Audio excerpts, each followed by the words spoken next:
What's up? What's up? What's up? What's up? What's up? What's up? What's up? What's up? What's up? What is up? How are y'all doing today? It is Friday. Y'all know what that means. That means we're going to have us a good old time today. How are y'all doing? For those of y'all that happen to be new to the channel, my name is Emmanuel Noisette, aka E-Man from E-Man's Movie Reviews, and I'd like to welcome y'all to another live chat that we like to do every Friday with the rest of the E-Fam. And we get down, we talk about the news from the week, and cover all the big things and the little things all in between. Today we have some news. We're going to talk about the Jonathan Majors, controversy and all the news that's been going on with that. So that is going to be the main topic towards the end of this chat. We got some more updates with Captain America 4. We got some updates for Batman 2, and a whole bunch of other stuff that we're going to get into. So please stay tuned. We are going to get into all of that. Again, for some of y'all new folks that are here, look, each topic that we're going to go through, feel free to join the chat and leave your thoughts and questions and all of that good stuff. Unfortunately, I can't get to every single comment, but I do the best I can, especially for y'all that bless the channel with the super chats, those donations. And for those of y'all that are watching on the replay, gang, I appreciate y'all so much. And I encourage y'all to also leave your comments while you're watching, because sometimes, when I'm done with the live, I get to go back, rewatch, and I get to read a lot of y'all comments and interact with y'all that way. So shout out once again to the replay gang. And what else do we have? I thought I had something else. No, I don't. Okay. So yeah, we got so much to talk about. I'm gonna try and go and respect y'all time, but yeah, first and foremost, come on through. Let's go through and see who's here with us today and do some quick shout outs. Allie girl, what's going on? How are you? Good to see you. Pamela, so happy to see you again. Thank you so much. Ism Schism, what's going on? Thank you so much. All the way from Toronto. I love it. Good to see you. Thank you so much. Let's see. John Robinson, what's going on? Good to see you, man. Thank you so much. Dexter Reason, what's up? How are you? Kimmy, hello. Good to see you. My man, Team Tech Boy, what's going on? Latrice, how are you doing? Always a pleasure. My man Didier's back. Thank you so much for being here. Come through. Got the homie Deborah is back. Thank you so much. Always appreciate it. Come through. We got Ms. Harper. Always a pleasure. Thank you so much for being here. 60+ reviews. I see you as well. Thank you so much. The talented one. What is going on? How are you? Jesus or Jesus. What is up? How are you? Good to see you. My man Johnny Washington's here. Free gang. I see. What's going on? Thank you for being here. Paul, what's up? How are you? Thank you so much for being here. Yeah, we're gonna talk about that. My man Jason, what's going on? Thank you so much, man. Appreciate you being here. Edit pattern. All right, what's up? How are you? Thank you for being here as well. The homie Rhonda is here. Always a pleasure. Thank you so much. And then we got Mama J in the house. How are you doing? Thank you so much for being here. Kid Mello is back. Thank you. I appreciate you. Haitian Blue. Okay, suck passe. Okay, I know not boule. Okay, got the Haitian brethren in here. Okay, I like it. What is up? Thank you so much for being here. Treble Clef, how you doing? Thank you for being here as well. Oh, so me. Hello. Good to see you. Corey, what's up? How are you? Hold on one second. Hold on. Okay, I want to make sure I didn't skip none. Corey, what's up? Good to see you. Shauna, good to see you as well. Thank you so much for being here. Always a pleasure.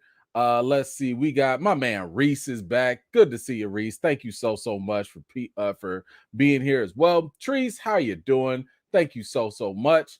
We got Natalie. Okay, come through, super chat. Come through, Natalie. I got a tussle with that Stairmaster. So I'm on replay gang, and I just ran my first 5K. Yo, first of all, congratulations. My wife started doing 5Ks. I don't know how. I don't know what drives her to do that, But all I know is that's way more than I can do. So I say shout out to all of y'all that be out there getting all that exercise and doing that. That is a wonderful accomplishment. So congratulations to you on doing that 5K. That is so awesome. And you go kick that Stairmaster's butt and do it for me too, because I it's been a while since I've been on the Stairmaster. I got to get back though. I got to get back. But I appreciate you and I'm proud of you. Good job. Jay Brown, what's going on? Thank you so much. Appreciate you being here. Who else we got? Chops. What's up? Good to see you. Come through. We got the homie, another vet in the building, Zia Latrice. How you doing, ma'am? Thank you so much for being here. I appreciate you. Nelson V, what is going on? Thank you for being here, man. Let's see. Soto, I see you. Good to see you. My man CJ, man, we just saw each other over there on the Mandalorian thing, so thank you. Appreciate you coming back. Pierre, what's up? Good to see you as well. Shawnee, hello. Good to see you. Shakwe, I hope I said that right. Thank you so much for being here. My man Theo is back. Good to see you on my square. Love it. Good to see you. T'Challa King, what's up? How are you? Kisp, hello. What's going on? J Mart, I see you. Good to see you. Oblivion, what's going on? Philroy, I see you. My man Super Mario. Bo, what is going on? Gumbo Geek. I was gonna say Jumbo. Gumbo Geek. What's going on, man? Let me tell you something. Ever since I went to New Orleans, whoo-wee, I love me some good old gumbo. That some gumbo with some jambalaya. Can y'all tell I have not had dinner yet? Yes, I'm hungry. Thank you so much. Supreme Coven, good to see you. Matt, what's up? T-Vel, how you doing? Come through. Marsharies with the Mod Squad. What's going on? Another Mod Squad. SJ Evans, what's going on? Good to see both of y'all. Cal Payne, hello. My man Lou, what's going on? Mr. Tube, you, hello. Crystal, I see you. Good to see you. Batman Jr., what's up? Miss Sheila, hello. Rachel, thank you so much for joining. Nerdy, what's up? Stefan, hello. Good to see you. And then we got my man, Just My Opinion Reviews. Y'all know the deal. Go make sure you sign up and subscribe. He is on my favorite channel list. Y'all go get that man a follow real quick. My Shazam, hello. Good to see you. Faux Mint, hello. Vumbi, how you doing? Jagger, hello. Puma, my man. Kyle, how you doing? Did I get that? I didn't see no vowel, so I don't know what else. I'm just gonna say it like that because I don't know if I'm supposed to say it a different. Okay, but thank you so much for being here. I appreciate you. Toby, what's up? Chill Spot, how you doing? William, how you doing? And shout out to everybody that has made it out tonight. I really appreciate y'all. And shout out to everybody that's coming in a little bit later as well. Thank you so much. I appreciate you. Come through, Deborah. Let's see. Can we get a Kobe update? You know what? I don't. Do I have anything? So Kobe stinks. Kobe smells very bad. I don't know if that's the update you was looking for, but here's the thing. I mean, listen, I didn't know. Like, we bought him, so we wanted him because my wife is allergic to dogs, right? So we got him because he's half poodle, half golden retriever. He's a golden doodle. And what I didn't realize was that the golden doodles, okay, even though they got their poodle side, which is hypoallergenic, they still shed a lot. And Kobe has been shedding like crazy, during the springtime. And it is kicked my wife's butt. I mean, her allergy, she can't walk downstairs without like, oh man, like her nostrils just get drop kicked and she is sneezing up a storm. She's already gotten her allergy medicines and stuff like that. But I've had to do everything possible. Like, I bought that Furminator, whatever that comb thing is. I've been trying to comb him down and just take all the shedding off. But nah, he been stinking also that Frito smell with his paws. So I've had to buy some wipes. I bought some sort of there's some chemical spray or something that they sell at the dog store, pet store, whatever. So I've been spraying them down and just kind of doing that after all his walks to kind of like mitigate all that. But I don't think there was anything else with Kobe besides the fact that he would just stank. I mean, I'd be upstairs like, oh, like just waking me up in the middle of the sleep, like, you done traveled through the vents. Like, okay, we got to do something, So that's all I got for Kobe right now. My man been stinking, but hey, we took him to the groomers. My man is fresh. He got a fresh haircut right now, so he looking good and crisp and clean. He look like people love him again. So yeah, he's all good for now. But thank you, Deborah. I really appreciate you for the very, very generous contribution. I appreciate that so much. My man Mo, what you got? What to do? I hope everybody is safe out there with these tornadoes. I heard it's been 18 between 3 states. Yeah, so we just got in Chicago. We just got our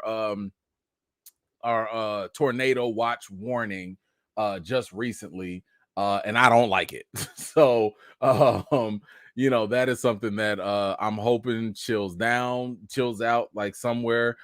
Supposedly it's going to be going all the way until like 10 o'clock. So I'm hoping by the end of this broadcast, like we'll be fine, because I don't like tornadoes. Like, but at the same time, I ain't gonna lie, I don't want to have to deal with all the other stuff that other countries, other states and stuff have to deal with. Like, I don't want to have to deal with no tsunamis on the coast. I don't want to have to deal with no hurricanes, that them coastal cities got. Listen, if all I got to deal with is some wind, I'll deal with that.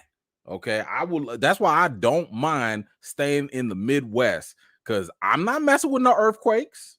That ain't for me. If the earth move and I'm I'm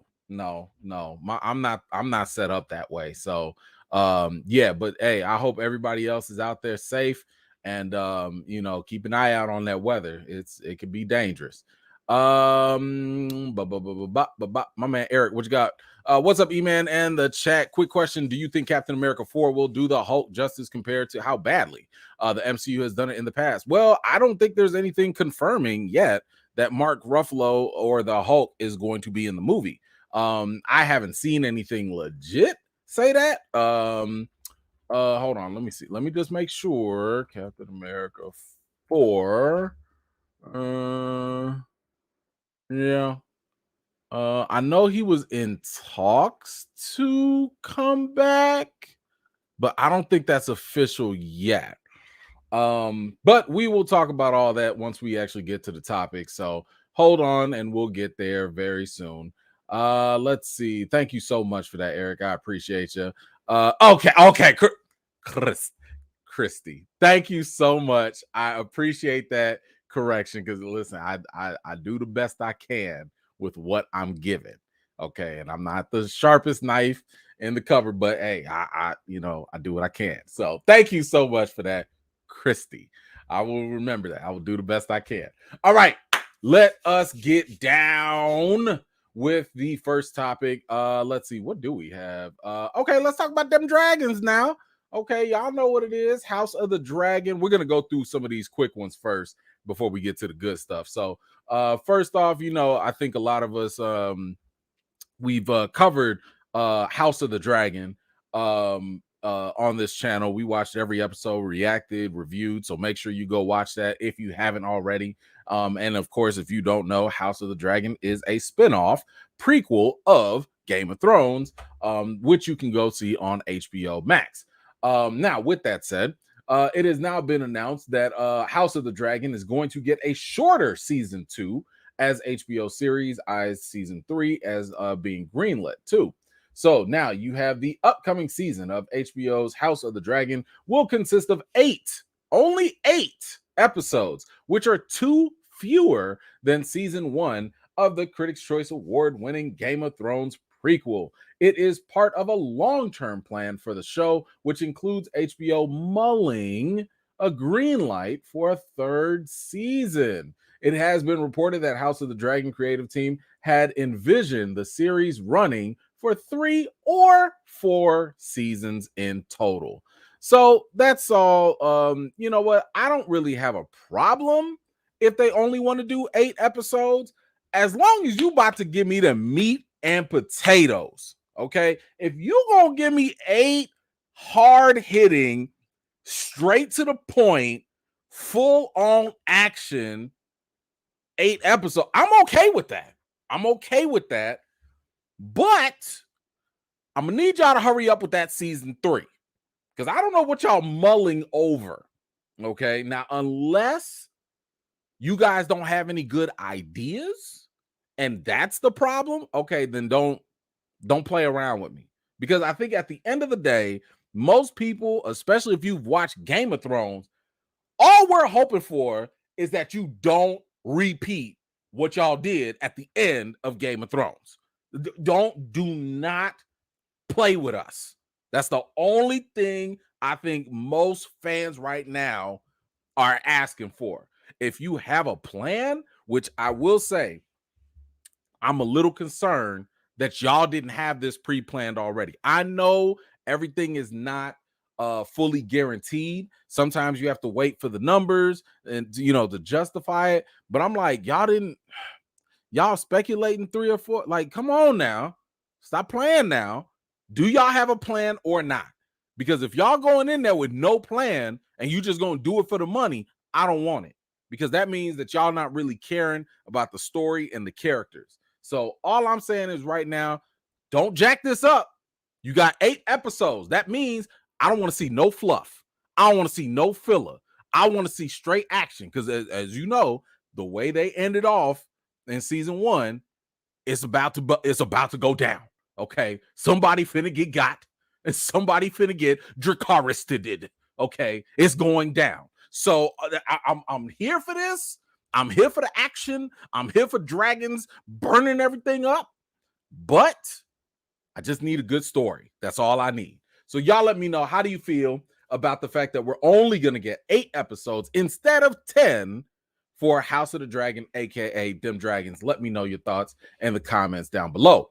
My homie Kiki West, what you got? Nah, House of the Dragons is good. They're going off Fire and Blood. That's a whole history book. Game of Thrones ran out of source material by season 5. Okay, I haven't read none of the books, so I'm gonna take your word for it. If they have enough to work off of, and if it's engaging television, I'm here for it. That's fine by me. They're going to get my trust because like I said, I was a little nervous with House of the Dragon based off of how they ended Game of Thrones, but I think they did pull it together. So I'm okay with that. But thank you for that bit of information, Kiki. I appreciate you. All right, moving on. Now we've had it was made known that Netflix was coming out with a Power Rangers reunion type special that was going to be coming out. And this special is going to be, I think it was Power Rangers Once and Always or something like that. And my biggest issue, now, obviously, it kind of sucked because Jason David Frank had passed away, right? The Green Ranger, aka the GOAT Power Ranger. So I was kind of hurt that he had passed away when this was going on. And then it hurt me even deeper in my soul that they didn't get the Pink Ranger, Amy Jo Johnson. So a lot of people were speculating, like, yo, what's going on? How come, this is not the case? Da da da da da. Well, finally, Amy Jo has come out and revealed why she's not in the reunion. And actually, she's working on a 30th anniversary comic, which is something completely separate. But I do have here, she was on Twitter and she gave her response. And this is what she ended up saying. She said, please stop saying I didn't do the reunion because of money. It's simply not true. Maybe I just didn't want to wear spandex in my 50s, or couldn't go to New Zealand for a month, or none of your beeswax. Jason David Frank and I both chose not to for our own reasons. They filmed before he passed. Now, I did not know that. Now she also goes on to say, excited to see my pals David Yost and Walter Jones rock it though, Power Rangers. Okay. So yeah, like I said, I had no idea that they had filmed before. So I guess we'll never know why Jason David Frank wouldn't or didn't want to be in it. But yeah, I mean, it just sucks. I don't know. I for whatever reason, um, I guess she's gonna keep that reason to herself. But it is what it is. I'm still gonna say I would have loved to see her back in it. Like I'm one of that first generation Power Ranger watchers. That was me Saturday, 4 o'clock in the afternoon. I'm sitting there watching Zordon's bubblehead go at it, talk about Rita and all this stuff. Like I was there every day. I was there when Tommy came through and evicted them out the Power Zord, the Megazord, and gave everybody problems, like smacking everybody around, like man, those were good times. But she's not gonna be in it, and it is what it is. So y'all let me know, how do you feel about the fact that Pink Ranger's not gonna be in it? Do you buy her excuse? Are you not sold on it? Let me know your thoughts in the comments below. All right, let's move on. Boom, Scott Pilgrim. Now, I don't know about y'all, but Scott Pilgrim has been a very, very big cult classic type of film.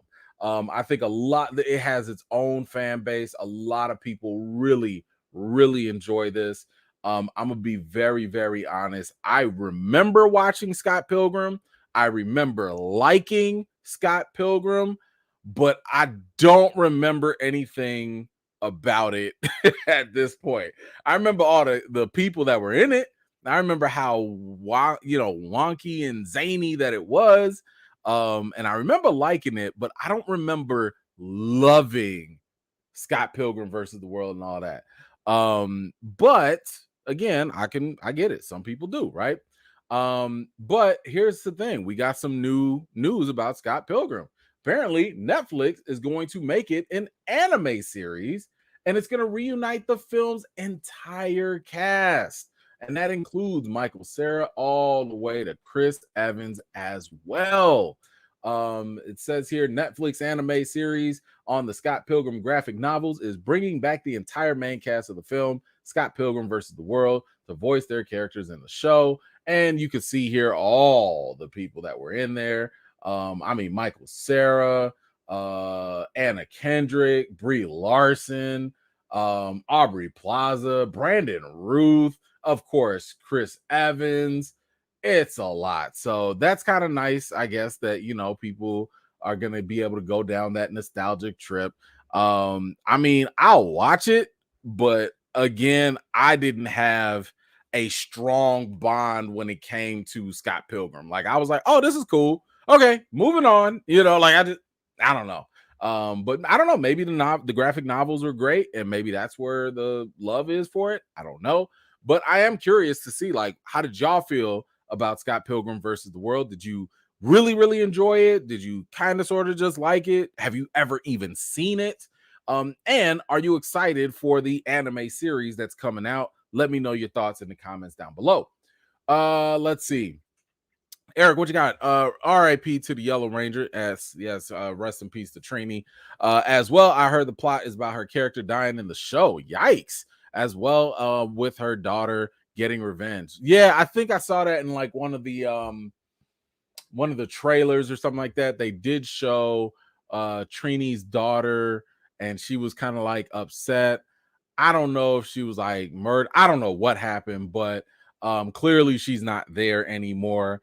And I do like the fact that she's at least being remembered in there. So I thought that was actually pretty cool of them to actually do. So we'll see. Let's see. Claire, oh my gosh, thank you so much, Claire, for that super sticker. I really, really appreciate that. Thank you. Let's see. Okay, let's move on.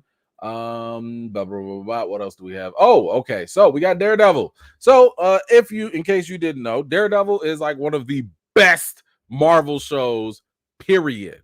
Okay, period. And I'm talking about all of Marvel. I know Marvel Studios didn't do the Netflix one. I know that. I'm just saying, anything with the name Marvel on it, Daredevil is probably easily one of the best, if not the best series out there. With that said, we also know, because of the multiverse and all of that, we're doing Daredevil Reborn. Daredevil Born Again. And this is going to be it's still gonna have Charlie Cox. It's still gonna have Vincent D'Onofrio as Kingpin. But as I've been trying to tell people, this is going to be the 616 version. So the Netflix version is not canon. This version is going to be canon. Because again, Marvel Studios didn't do that one on Netflix, but this time they're doing it. They've already got like I think 18 episodes greenlit. I don't know if those 18 episodes are going to drop in the first season. I don't know if they're going to break them up as like season 1 is 9 episodes and season 2 is not. I don't know. Excuse me, but supposedly they are filming all of these episodes like all together.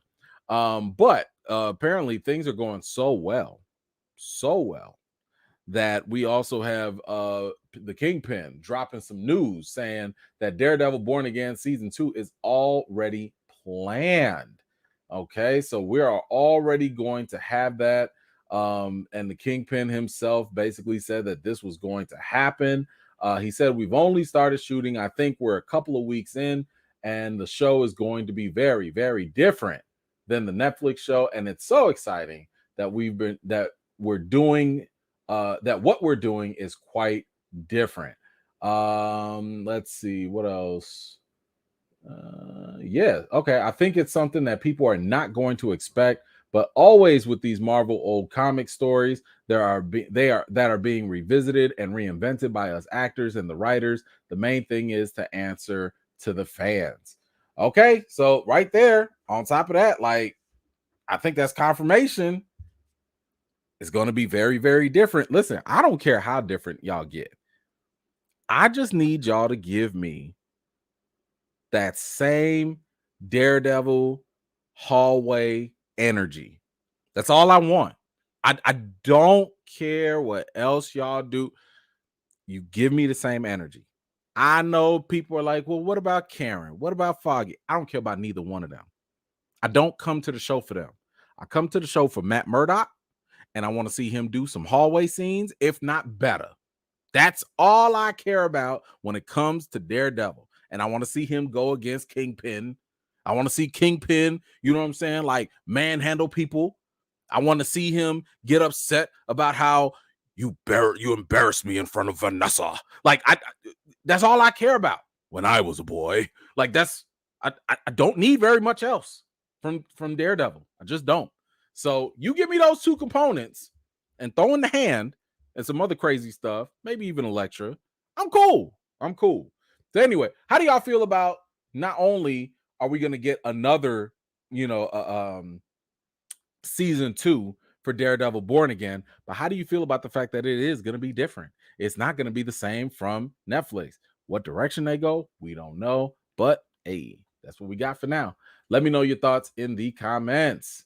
All right, let's go. I'm trying to make some good time. Oh, yeah, Bullseye too. Yeah, we definitely need Bullseye. Good call on that.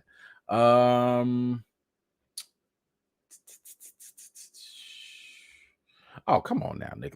Of course we care about the story. Come on now. Like that's I thought that was a given. Do we have to say that? Of course. Okay. What else do we need? Thunderbolts. So Thunderbolts is going to happen. We already know it's going to be a whole bunch of super soldiers doing something because clearly that's all they needed in the cast. But we do have a quick update, and that is Marvel's Thunderbolts is going to have the Beef creator Lee Sung-jin as the writer. And Lee Sung-jin, he created the showrunner. He was a showrunner for Netflix's The Beef, has taken on the writing duties for the Thunderbolts, and he's basically rewriting it. So I guess whatever they had before, he's coming in to fix it. So I don't know if that's a good thing, bad thing. I don't know. But I will say, because I think I briefly talked to y'all about this. I was able to watch the series Beef on Netflix. Beef stars Stephen Young and Ali Wong, and it is really good in my opinion. One of the things that I loved about Beef is actually the writing. I thought the writing was very, very personable to the point where I actually cared about all the characters. And I thought it was really smart because a lot of the situations that happen, they escalate every single time. Everything just trumps the other and it gets wild. Like it really, really gets wild. And the thing that I loved was the writing was so smart. Something that happens or just briefly mentioned in episode 3 directly connects to episode 8, or something like that. And I was just like, yo, this is masterful. So if the guy who was at least behind the show for Beef that I thought was really good, and by the way, you're also getting the director of Beef in there, and you're getting the main actor, Stephen Young. So they're bringing that pairing all together once again. I think that that's a good place. Now, does any of that mean that Thunderbolts is going to be good? No, that's not a sign. I'm just saying, I've seen what y'all did before, so I'm not going to have as many red flags or signs of caution that you guys are doing something else together. So I can't wait until you guys actually watch Beef, because it does come out, I think like April 5th or something like that. So sometime next week, it comes out on Netflix. Good show. Good show. I'm not gonna say it's the greatest. I would, if I had to compare it, I think I would say, and I hope nobody takes this like the wrong way, but it's kind of like what Atlanta did from a black perspective, except take it from a Korean perspective. And so you get that level of authenticity, but you also get these crazy, wild situations that just blow up. And I don't want to describe it anymore because I don't want to spoil the crazy stuff that happens.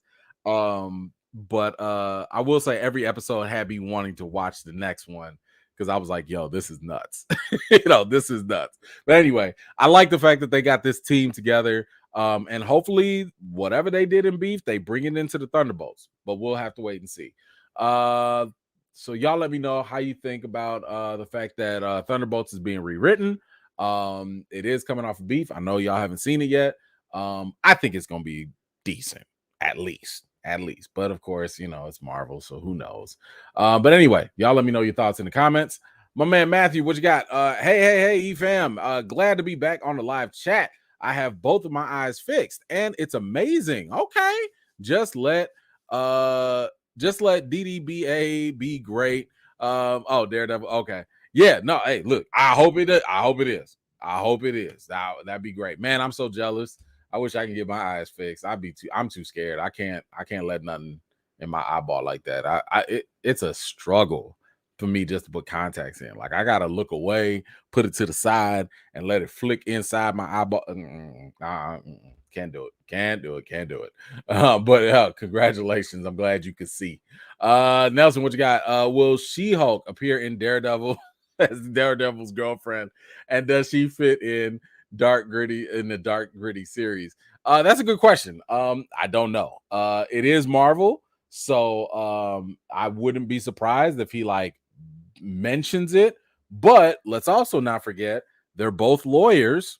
There is a chance that they could be caught up in some law cases. And by the way, I saw somewhere where Kevin Feige had said that the Daredevil Born Again is going to they're not going to use the same style when it comes to the series compared to the other Marvel shows. So if you notice, the other Marvel shows, they tell one story. Is one episode after the next, after the next, after the next, and it's one story. However, there is suspicion that what's basically going to happen is every episode for Daredevil is going to be self-contained. So I don't know how that's going to work. I don't know what that's really going to mean. I'm assuming that means like, okay, every episode is a different legal law case or something happens like that. But I mean, is it going to tell a wider, bigger story? I don't know. But we'll have to wait and see. But I would not be surprised if She-Hulk just popped in. Why not? No. Oh, okay. I'll put one thing. Okay, I'll throw one other thing. There was one screenshot or one shot from the set, And on the set, I think people basically saw that the year was like the year 2020. Now, that does not mean that's when things take place, but there is some suspicion that all of this takes place during the blip. So if it does take place during the blip, and the whole show doesn't have to take place during the blip, maybe 1 or 2 episodes do. I don't know. But if the entire show takes place during the blip, then you won't see She-Hulk. You might see, the character that, but I don't think you will see She-Hulk because she turns after the blip happens. So, keep that in mind too. So I think it's also going to depend on the timing and setting of the actual series. And again, we'll have to wait and see where they go from there. Let's see. Freedom's March. They're going to screw it up. They might. Listen, they might. I get it. It could happen. That's why I'm not ruling nothing out. I'm not gonna sit here and be like, oh, just because this was great, this could be. I don't know. But you're right. That is a possibility. Eric, what you got? Thank you so much, by the way. Thank you, man, for this. E-Man, I had my eyes fixed. It's crazy. They numb them. Really? Ooh, put a clamp in your eyelids to keep them open and have a machine pull your eyes slightly out your socket and have a laser cut the nope. No. Eric, thank you. No. No. I don't want to play that. No, thank you. I don't want it. I can't. Look, I'm a very imaginative person. So when you start describing this stuff, I'm feeling it in my eyeball. Look at this. See, now you done got something in my eyes now because no thanks. Thank you, but no thanks. Matthew, oh no, brother. I had cataracts due to steroid eye drops that was threatening inflammation in my eyes. Oh, okay. Could only see shapes and colors for 3 years. Wow. Okay. Hey, look, I'm glad. I am so glad that you got that together, man. Thank you so much for sharing that. Let's see what else we got. Q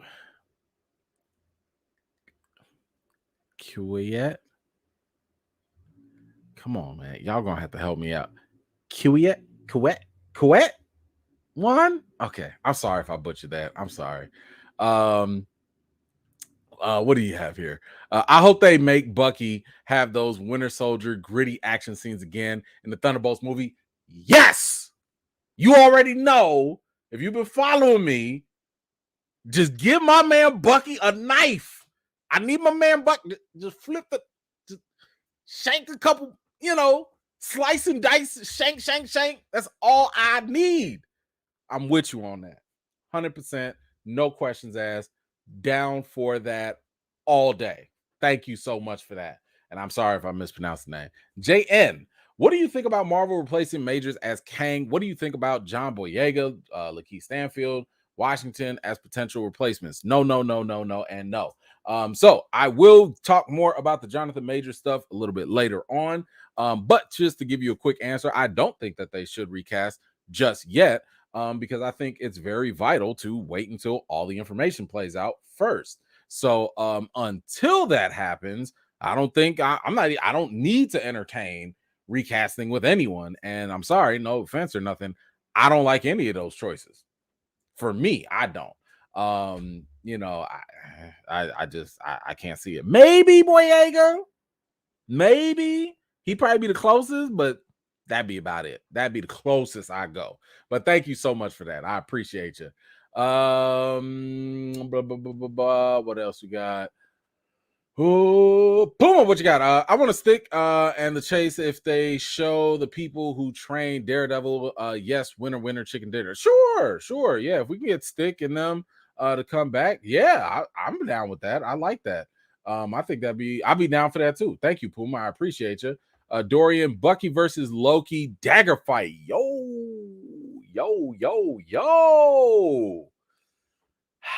I think I can mess with that. I wouldn't mind. Listen, Loki a problem with them daggers too. Okay, look, Listen, Thor 2 is not that good of a movie. But dang it, my man Loki does get down with them daggers. Okay. So that's a good matchup. That's a great matchup. I would love to see that. Let's see, my man Frank, what you got? Oh, heck no, Eric. I'll pass. Yes. Listen, that's a hard pass on all of that. Thanks again, Eric, for the donation. But nah, bro, we can't do that. We cannot do that. All right, let's move on. We got a Spawn update. So, in case you did not know, the actual creator of Spawn, Todd McFarlane, has for a long time now been trying to get his very own Spawn movie off the ground and going. Right now, the only thing that has had any legs with this story is that Jamie Foxx is attached. That's it. And don't get me wrong, it's good to have that A-list star attached to it, right? I've said from the very beginning, I'm not a personal fan of this match. I'm not the first one to say like, oh yes, Jamie Foxx and Spawn, only because and maybe because I'm tainted from Michael Jai White. I just don't hear Jamie Foxx as Spawn. Jamie has a very soothing voice. Okay, it's not a lot of bass. It's more, it's smooth. Listen, my man is a great singer. You know what I'm saying? He's just like, if he yell at you, you're not gonna be scared, right? Now, if Michael Jai White yell at you, you're like, okay, man, I can quit. Here, take my wallet. Like, I'm done. But I'm just saying, it's just not there for me, But either way, on paper, you got Jamie Foxx. Okay, cool. Now, the thing is, Todd McFarlane's been trying to spin this. If you've watched any Spawn, if you watch the 97 Spawn or whatever, which I love, I know it's got problems, but I love it either way because I watched it when I was a kid. Or if you watch the HBO animated Spawn, ooh, that right there. All of those, in my opinion, were great. But what Todd McFarlane's been basically trying to pitch is something more closer to like a horror story. And even though it's like a horror story, he's trying to have Spawn be kind of like a background character. And I'm like, bro, I didn't no, like, I come to a Spawn movie for a Spawn movie, But anyway, whatever. Scripts change, stories change, whatever. The biggest problem is the fact that this has been going on for years and we've got no traction with this movie. But now we do have somewhat of an update from McFarlane himself. And he said that, hey, he's teasing more A-listers are joining Jamie Foxx to try and get this reboot going. One thing he said here, my original plan has gotten tripped up a bit. You deal with a lot given Hollywood. None of that should be surprising, but you start bringing on A-list people, and we're bringing on A-list people, not just one, but multiple A-list people. And it's going to continue to grow. You're going to sell it to a studio, and then it's going to grow some more. What they're not going to want is to do a cheap, low-budget movie with all these big-name people in it. That's not why they're signing up. They're not looking for a big extravaganza, but they're also not looking for an $8 million horror movie budget, which makes sense. I get that. But here's the real kicker right here. The studios, they're not going to want a first-time director. That's the piece. If I got one craw in me, that's it. If I'm the CEO, if I'm practical about it, I wouldn't take that deal either. They're going to have to take they're going to have a lot at risk because of the deal we cut with them. They're going to want it. They're going to want to get it back. They're going to want to get a professional director. I knew that was part of the reality. And that right there is the crux as to why we have not gotten a Spawn movie yet. The problem is not the fact that, the movie doesn't seem good. It's not that, nobody wants to see Jamie Foxx. Obviously, we do. The problem is the fact that Todd McFarlane wants to direct the movie. And I get it. Spawn is his baby. He made it. He created Spawn. He drew Spawn. That's all him. However, bro, you're not a director. You've never directed anything on that level. So you can't sit here and be like, excuse me, Mr. Studios, I would like $30 to $100 million, and I'm going to direct that whole project for you. Yeah, good luck with that. So at some point, and I'm glad that this is dawning on him. I'm glad that he's really starting to understand that, like, okay, I get it. It's my baby, it's my creation, but I'm gonna have to give this up. Yo, give it up to somebody else. Be the executive producer, okay? Be the person that can hire someone that you can trust to really make this work. Hire somebody who can get a wonderful script together and put that, like, you could still be the boss and delegate. You don't have to direct. I'm just saying, you don't. And please don't go out there and get some cheap director, because I really think Spawn has a lot of potential to be a blockbuster movie. Like, if you do Spawn right, Spawn could be a huge franchise for the time being. And I know if I'm a studio, I want that. I want Spawn and all the things that you could have 5 Spawn movies if you want to, especially if you've read the comics and all the crazy stuff Spawn goes through. Let me tell you something. Spawn fights the devil. Spawn fights angels. Spawn fights God himself. Spawn be all over the place. Okay? I'm telling you, you could have a lot of stuff, a lot of money, if you really invest properly with Spawn. So I'm just saying, if I'm Todd McFarlane, and even though I know this is it, you need to sit back, chill, let somebody else direct. And here's what's going to happen. When they direct it and it makes a lot of money, you start to learn some things, right? Because you haven't directed. When you start to learn some things, let somebody else direct. Now you got 2 blockbuster movies. You got a bona fide franchise, which makes it harder for the studio to say no if you want to do a third one. And then you could step in and be like, look, I was running the ship on them last 2 movies. I'm ready. Put me in, coach. And there you go. Or maybe direct a couple short movies, do a couple other things, direct a spinoff. I'm just saying, do some things to get your feet wet, but don't let your creation, don't let this baby get cold and you lose that spark. You lose the fire. You lose the interest, because my goodness, I'm such a fan of Spawn. I'm just saying, there's so much potential that could be lost. If that's gonna be your sticking point, just because you can't direct, no, you cannot do that. Do not let that be the case. But anyway, what do y'all think about Spawn coming to the big screen? What do y'all think about Todd McFarlane insisting that he directed, but he is coming to the realization that maybe that's not necessary? Let me know what you think in the comments down below. All right, let's get to this one. Oh, quiet one. Okay. Thank you. Thank you for that quiet one. I appreciate you, because I was having some fits. Thank you for that. I appreciate that correction. 60 plus, what's going on? Oh no, what happened? What happened to the comment? Let's see if we can get it back. But thank you so much for that. I appreciate you either way.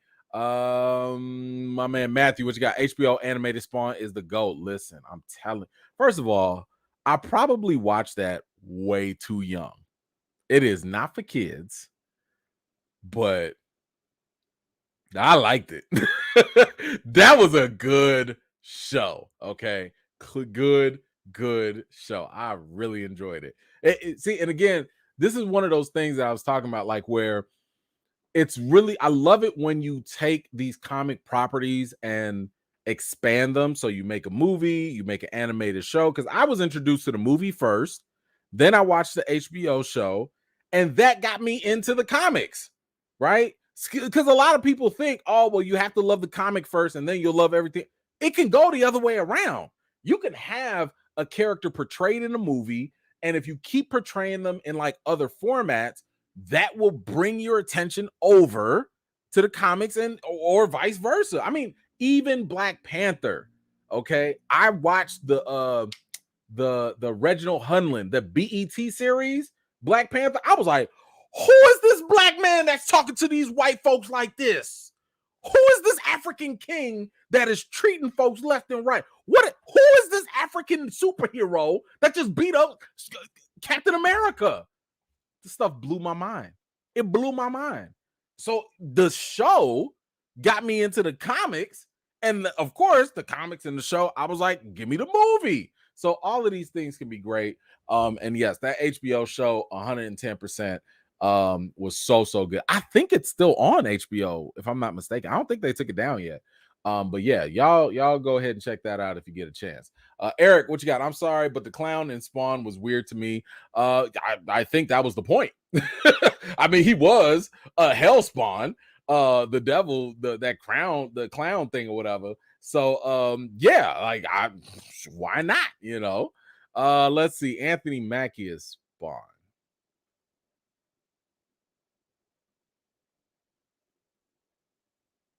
Is that what you really want? Is that what you really want? I'm gonna tell you what Sam Wilson said. Do better. Okay? Do better. Dwight, I expected more from you. Thank you. 60 plus back at it. The best gumbo in my hometown of New Orleans is at Dookie Chase. Okay, rest in peace, Leah Plus. Okay. RIP to Leah. I listen, if I ever go back, I'm gonna try them all. If I ever go back, I'm trying them all because I listen, and I'm in Chicago. Ain't no city messing with Chicago food. I'm looking at you, LA, with your dry cardboard food. I'm looking at you, New York. Y'all be struggling too. Texas, sorry. But New Orleans, y'all got it. I ain't even gonna mess with New Orleans. Nah, y'all got it. Like any hole in the wall joint is fire. Fire. Like I don't need to go to the highest end restaurant in New Orleans. No, you open? Okay, cool. Can I get some food? Oh my God, it's fire. That's it. Anyway, y'all always got me talking about food. What's wrong with y'all? Let's move on. And thank you again for that. Let's see. Oh, well, we were talking about Black Panther. Coogler. All right. Ryan Coogler has he has a new show coming, and this just dropped out of nowhere. But apparently, that's right. He's gonna be doing an X-Files reboot, says the creator, Chris Carter.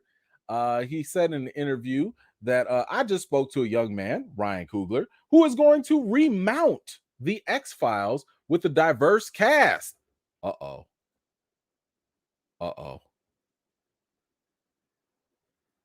X-Files has gone woke.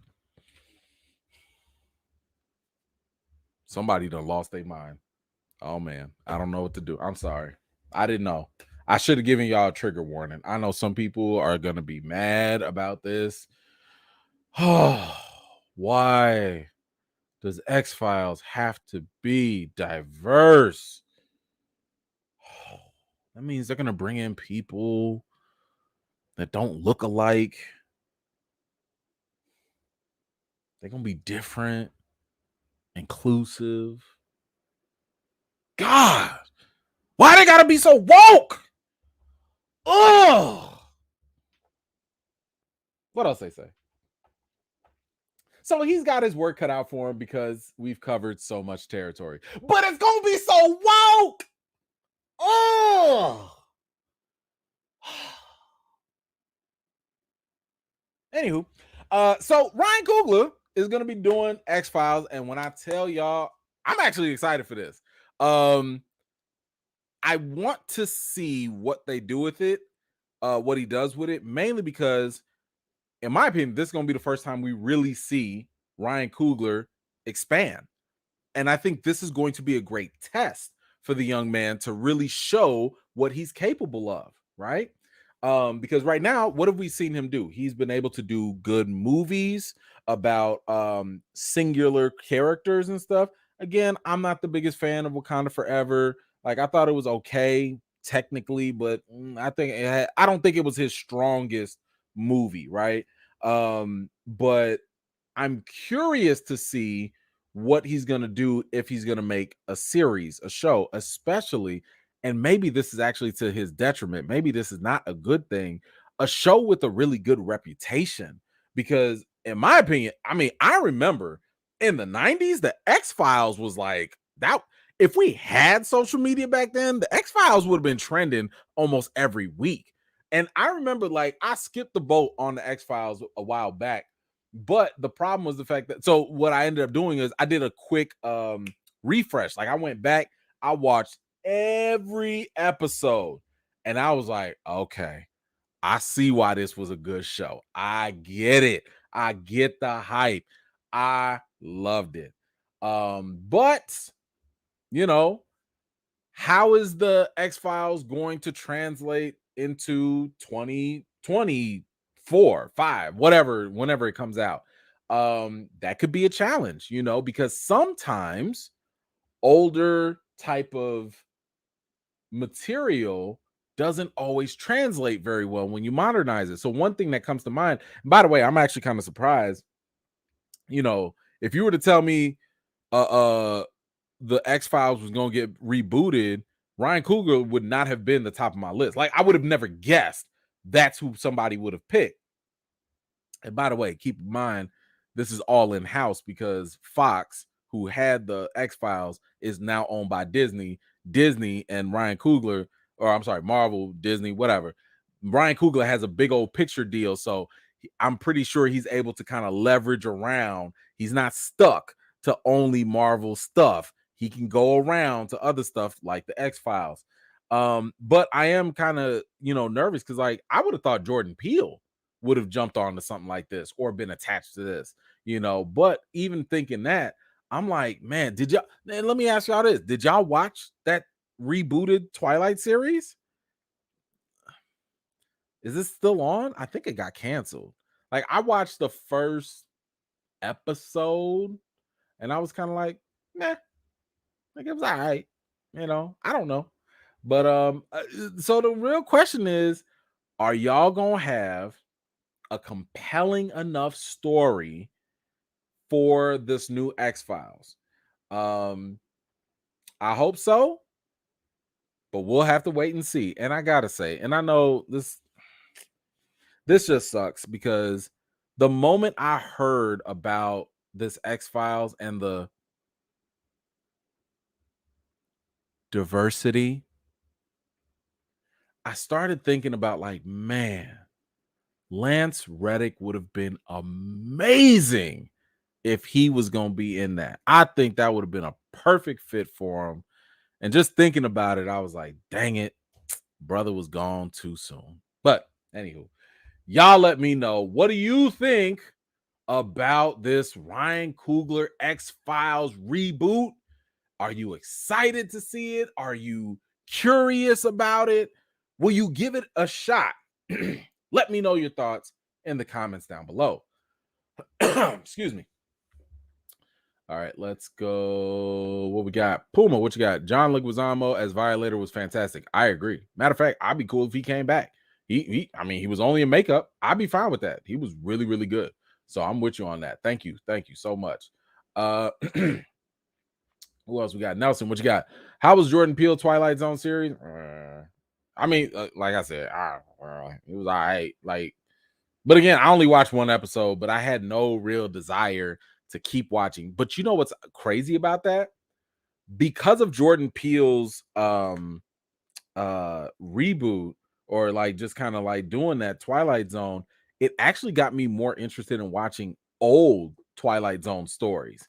And I was sitting there like, yo, if you take into context the time that these things happen, and if you take into context like what was available at that time, the Twilight Zone was definitely something impressive. Like I was watching some episodes with all these twist endings and these weird messed up situations, and I was like, yo, this is actually okay, 1950s or whatever. Like, okay, I see y'all. I see y'all. Okay. Like that was some good. Listen, it's man, that was on some good TV back then. Um, let's see, Nelson. I thought Peel may redo. See, come on, man, Nelson. We on the same page. We on the same page. Thank you for that. I appreciate you. Let's see. Puma, what you got? Who's he gonna kill every week? Another queen? Oh, Ryan. No, you're going to have to let your people live, and the truth is out there. X-Files music now. I ain't trying to get copywritten, and they gonna demonetize and take the whole channel down. But yeah, I know, right? Yeah, I mean, like I said, it's really going to depend on the story, the angle that they take, and what they want to do. Because I don't know. I don't know where they want to go with it. One second here. I forgot, and I need to rectify this. I want to say thank you so much to the homie Low Key for the $25 Cash App that you sent last week. I almost forgot, but I didn't. I wanted to say thank you for that contribution. For that, and again, thank you Puma for that. Like I said, it's really going to depend on what they gonna do and how they gonna do it. I hope they put a fresh spin on it. They're gonna have to. All right. All right. There's a movie that I know y'all cannot wait for. And y'all are really excited for. So because of your excitement for it, I'm going to make sure that I put a spoiler alert up here. Because I know y'all care about this so very much. So if you want to turn away, go to the bathroom real quick or whatnot, I am going to give I don't know if it's a big spoiler, it's a minor one. But we're gonna talk about Brie Larson, who was cast in Fast X, and she has recently revealed who she's playing. So again, if you don't want no spoilers, I get it. This is a highly anticipated movie. I understand. So I'm giving you that little countdown right now. You can walk away, come on back, whatever you want. But I listen, I'm here for y'all. Okay. I know this means a lot. So I'm trying to make sure I protect your movie going experience. Okay. That was your warning.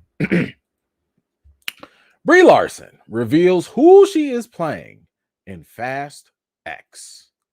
She said during the interview, Tess, the name of her character, is Mr. Nobody's daughter.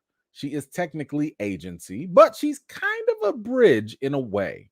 She doesn't go along with the way that the agency's handled now, but now that her father is not there. She believes in the legacy that her father set up, which is standing with Dom and standing with the Toretto family, and is fighting for that.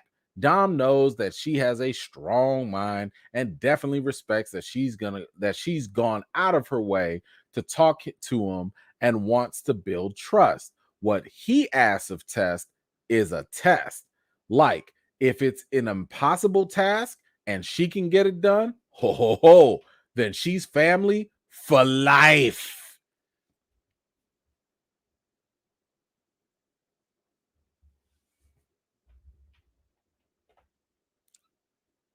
All right.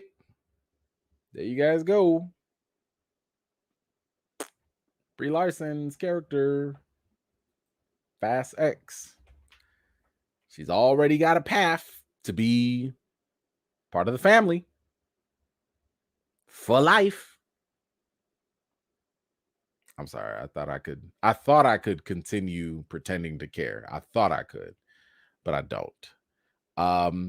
So y'all let me know what y'all think. That's it. I don't got nothing. I don't care. I don't care. Mo, what you got? Not gonna lie, an X-Files reboot feels like something James Mangold would write, and direct. But I'm still excited for Coogler to be a part of it. Sure. Yeah. Now, unfortunately, he can't because he's going to be, I believe it was reported he's going to be doing Swamp Thing for DC. So he's out the picture. But if Mango wanted to do that, I'd be totally down for it too. But yeah, the good pick on that one. Cal Payne, what you got?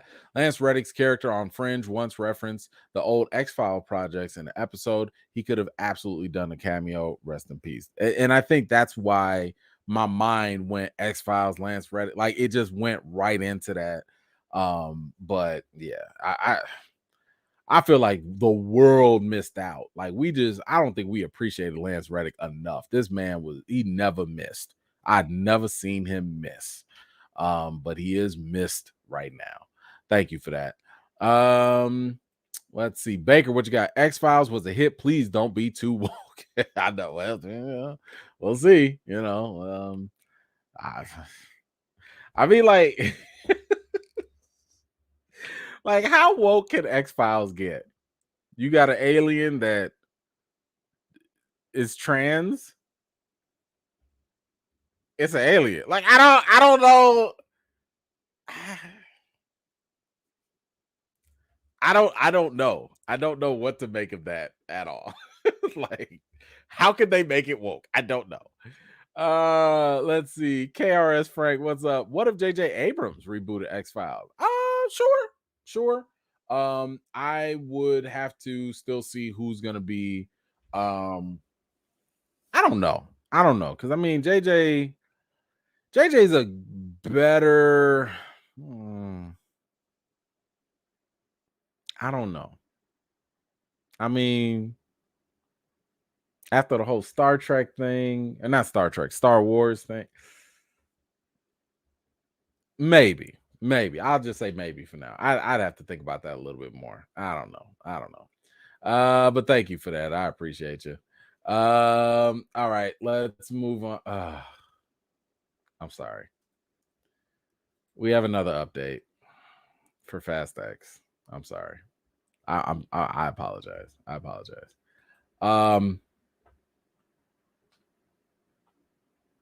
If you recall, with Fast X, there was a lot of red flags early on.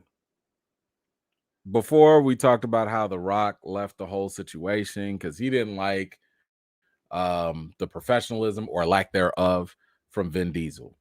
Then of course you had all this feuding because they was mad with him, with Hobbs and Shaw, and all this stuff. It went back and forth. Then apparently whatever was going on with Fast X, so whatever the series, the writing or whatever it was, Justin Lin was like, I'm good. I'm out. No thanks. Don't want to do this no more. Now he's gonna be an executive producer, but he was like, whatever it is y'all trying to do is, I mean, he didn't say this, but it felt like he was saying, this is so bad, I don't even want y'all money. And if memory serves me, I forget, I don't know if my memory served me right. I think he was offered like a couple $1 million. And he was like, nah.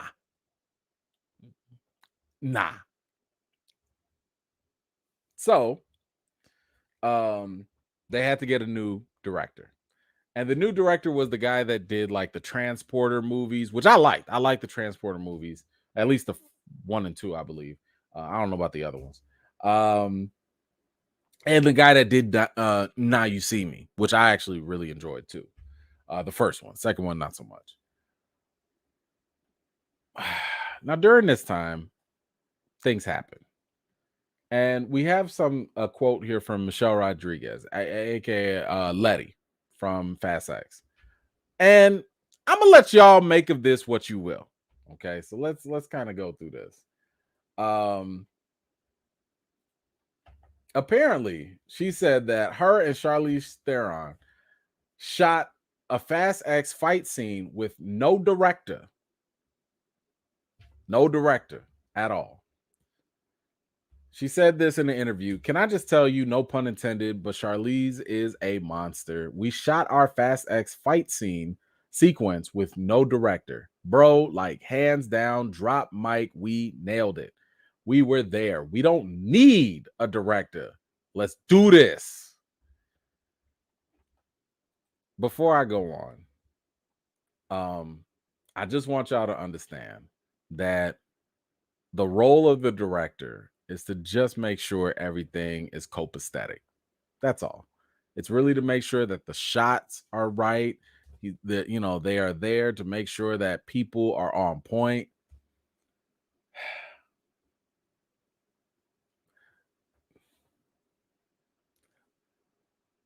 I don't think I've ever heard of a movie moving forward without a director present. So maybe it's a great thing. I don't know. She believes in it. Maybe it's a mess. I don't know. I've just never seen or heard of this happening before. So maybe it's a red flag, maybe it's not. But there's a little more. The transporter and Now You See Me director, Luis Leterrier, was brought in as Justin Lin's replacement. But there was about a week where Fast X had no director. According to Rodriguez, that's when she and Theron filmed their fight scene. Leterrier revealed to Esquire Middle East in February that only 4 days separated getting the call from Universal to calling action on set.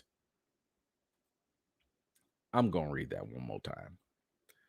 He revealed that in February, only 4 days separated getting the call from Universal to calling action on set. Okay.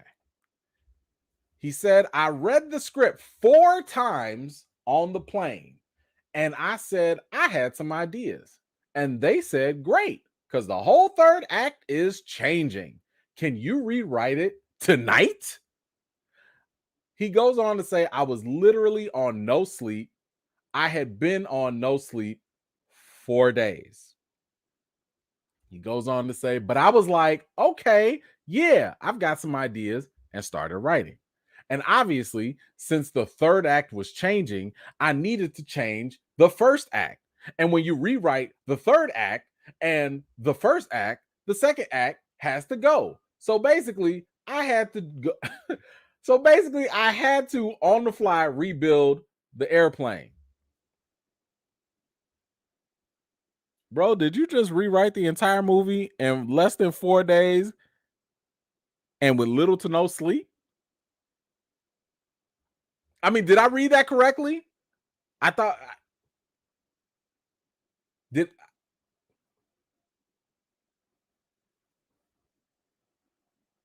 I most movies have 3 acts. So again, the third act was a problem. So the ending was a problem. But then he was like, nah, that first, if we're gonna change it to this, I gotta change the first. You change the first, and he was like, well, if I change the end and then I change the first, I gotta change the middle. I'm just gonna change all of this. And remember, Justin Lin left this movie because he was like, nah.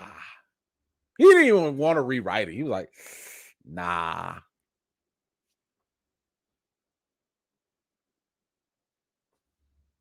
So let's recap. You have the actors shooting parts of their own movie with no director, no supervision. Just shoot. Yo, hit the camera. Go. Then you got the new guy. They called him on Monday. He got on a plane on Tuesday. And he rewrote the whole movie by Thursday. Y'all know how long it takes to like just write a movie? Like just to write, like sometimes it will take months. Sometimes it'll take years to really write a movie. Now maybe he did a couple changes here and there, but Monday to Thursday, that's all it takes. Listen.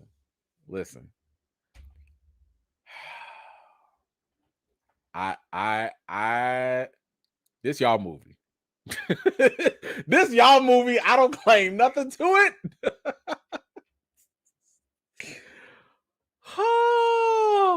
Oh, I'm just hoping that I hope, because listen, I strongly believe that one of the worst things that can deteriorate a movie is the writing. I don't care how good the acting is, how good the direction. If the writing is terrible, it's like, I don't know, like it's like having a big old hole with a draft and you over here trying to stay warm, with a fire. Like it's just not going to, it's going to constantly be bothering you, right? I don't know what to do with this. Um do y'all take this as a red flag? I mean, maybe my man finna come up with a miracle. I don't know.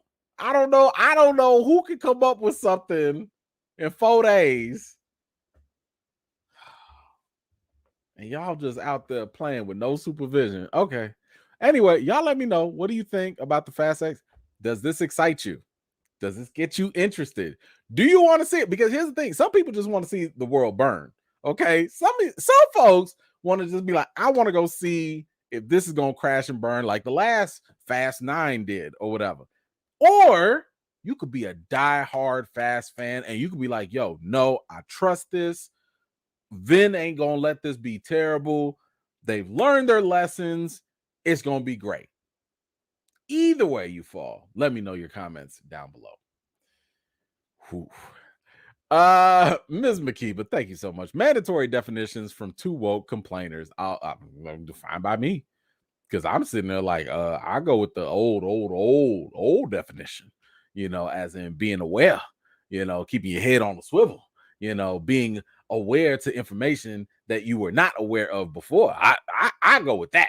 But all these other newfangled definitions, I don't know. I let them other folks deal with that. Like, y'all do them mental gymnastics. No thanks. I don't like headaches. Let's see. Wait. Quiet. What you got?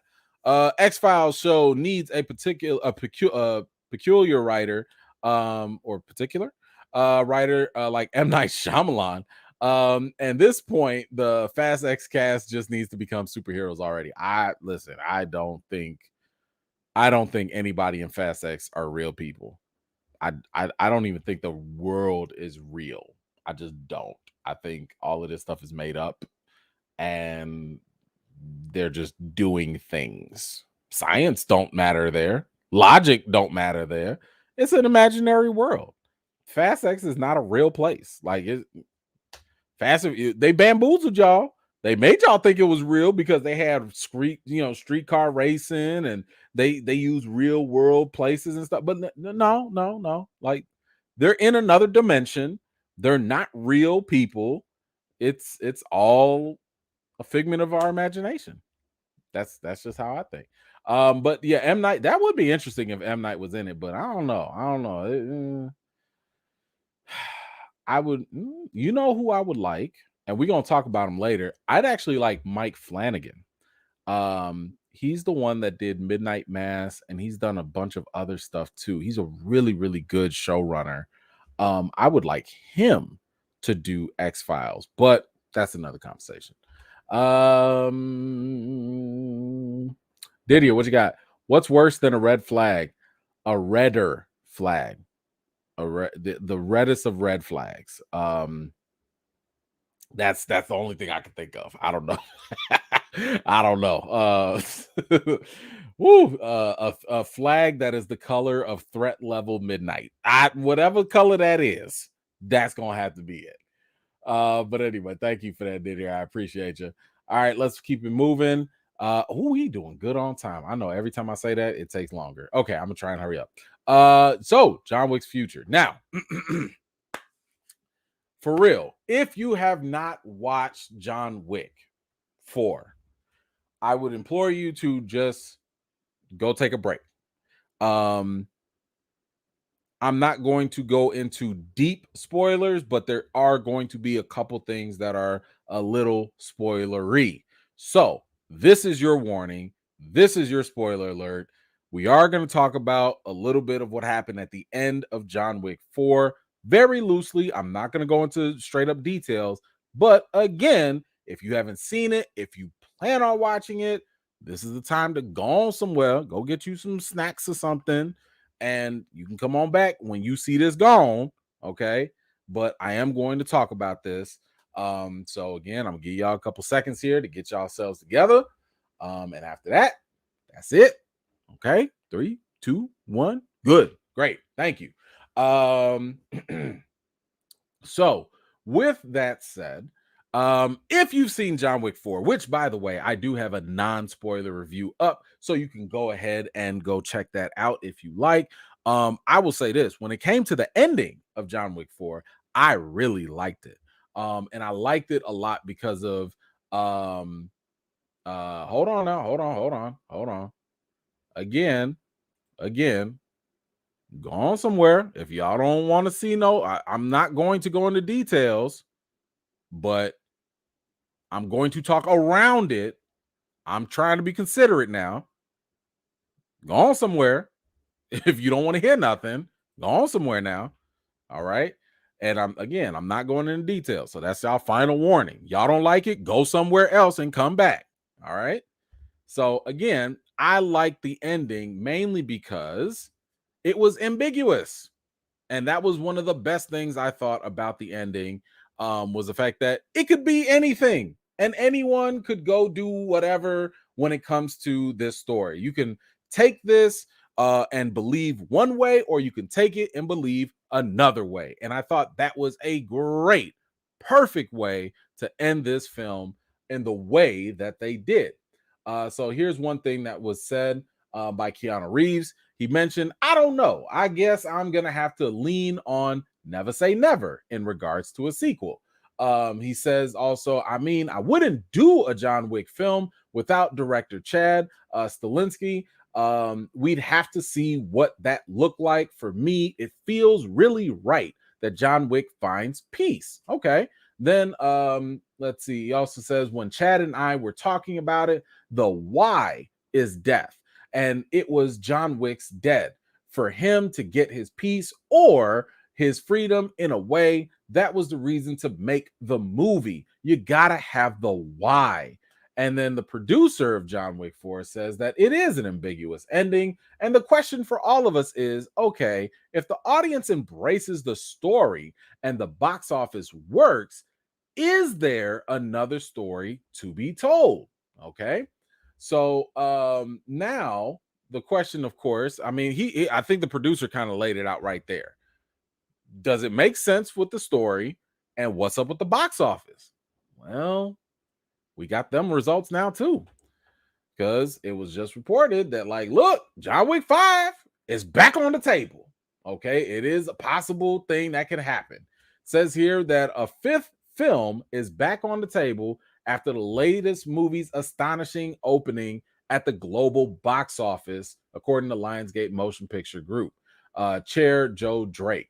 The box office for this, $141 million. Woo! Worldwide for an action film? Yikes. Then hold on. What else? What was the? Oh my gosh! Look at that. $73.8 million in terms of their domestic opening.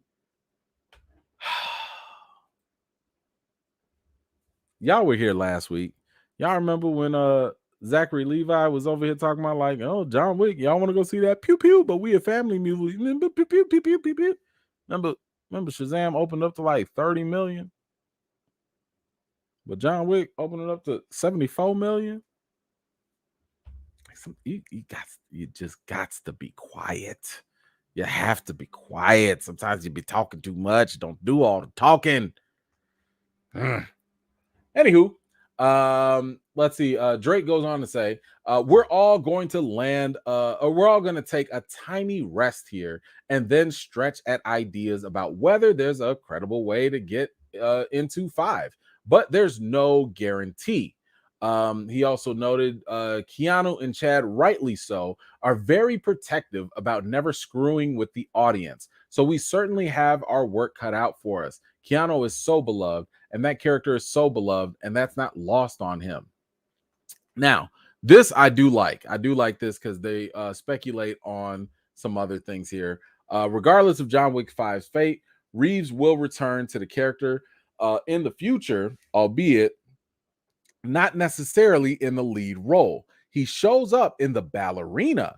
The series, let me make this a little bigger for y'all. The series is a spinoff which stars Anna de Armas as another determined assassin. Ian McShane, Angelica Houston, and the late Lance Reddick also star in The Ballerina, which is expected to hit theaters next year and takes place between the events of John Wick 3 and John Wick 4.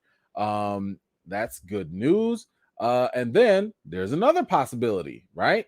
The other possibility is if Reeves did want to return to the role for John Wick 5, they could always make it a prequel. Making a prequel set before Wick retired to settle down with his wife, though that would require Wick playing a somewhat younger version of the character than has been seen. And Drake says you could certainly go earlier with the story as well. So, it sounds like that tornado's coming up. So the question for you guys is, what would you like to see if they were to do a John Wick 5? Would you like them to continue the story and do something else? Hold on now. Hold on. Oh man. I don't know about y'all, but this thing's starting to, it's like hailing out there. Sorry, would y'all like to see John Wick 5 continue, or would you like to see a prequel for John Wick instead? Let me know your thoughts in the comments down below.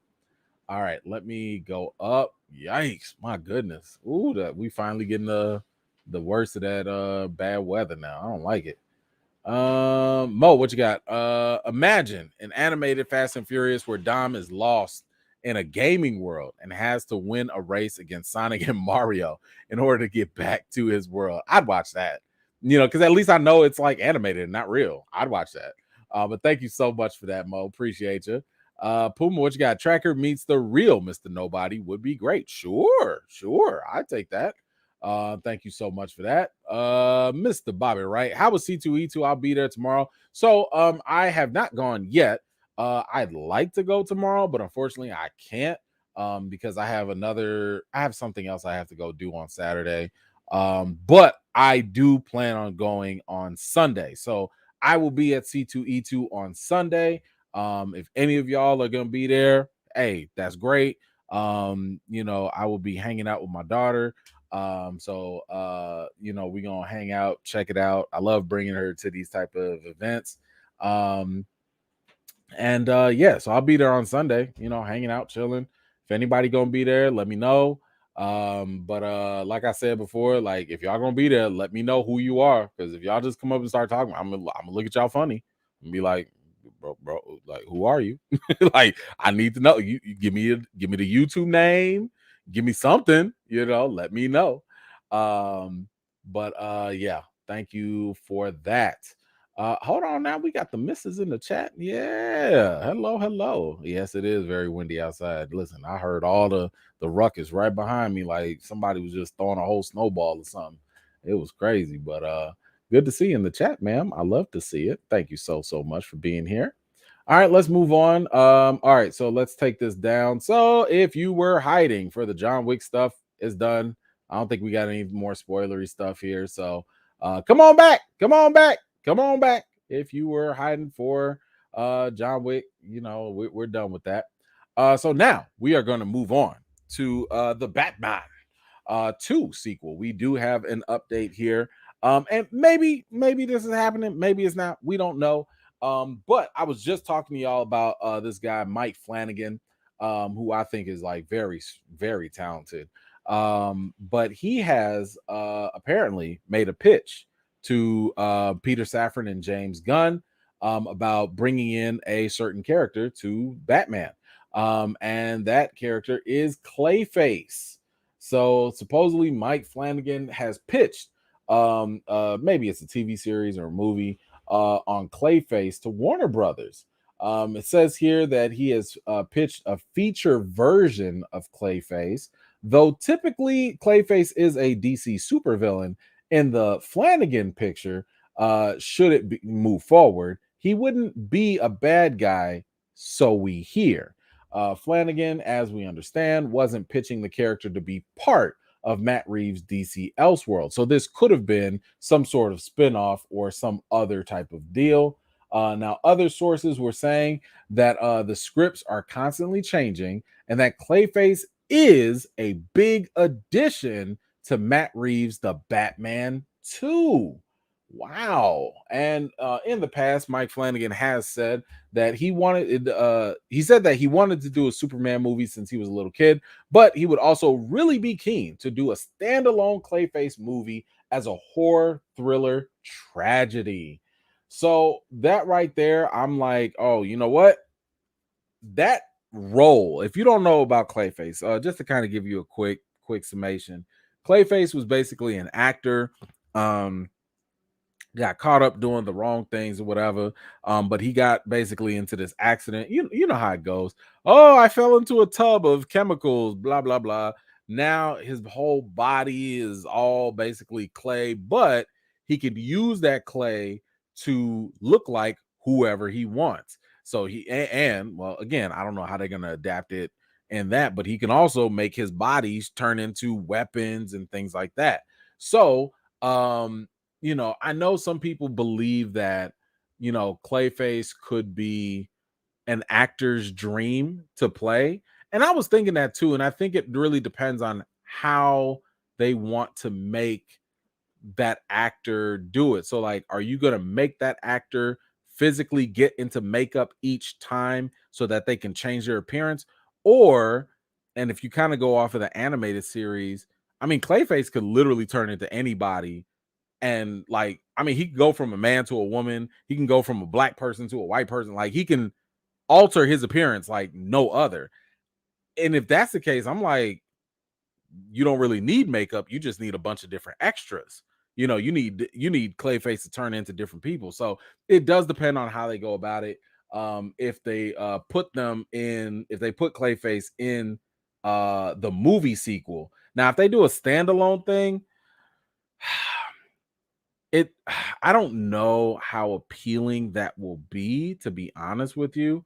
Um, I do like the idea of Clayface being in a Batman sequel because I've been a big proponent of, if you're gonna do standalone movies with, like, let's just say lesser known villains, then you do need that superhero there. You do need the A-list character of Batman in that.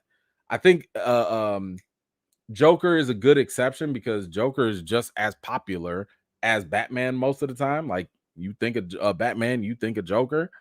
But Clayface, I mean, he's not like a household name like that. So I could totally see them adding Clayface as a complimentary supporting character, but I don't know about like a whole standalone. But anyway, that's just my thoughts. What do y'all think about Clayface coming to live action? Would you want to see Clayface as uh would you like to see him in a standalone, maybe series, a TV series, or maybe a standalone movie? Let me know your thoughts in the comments down below. Let's see.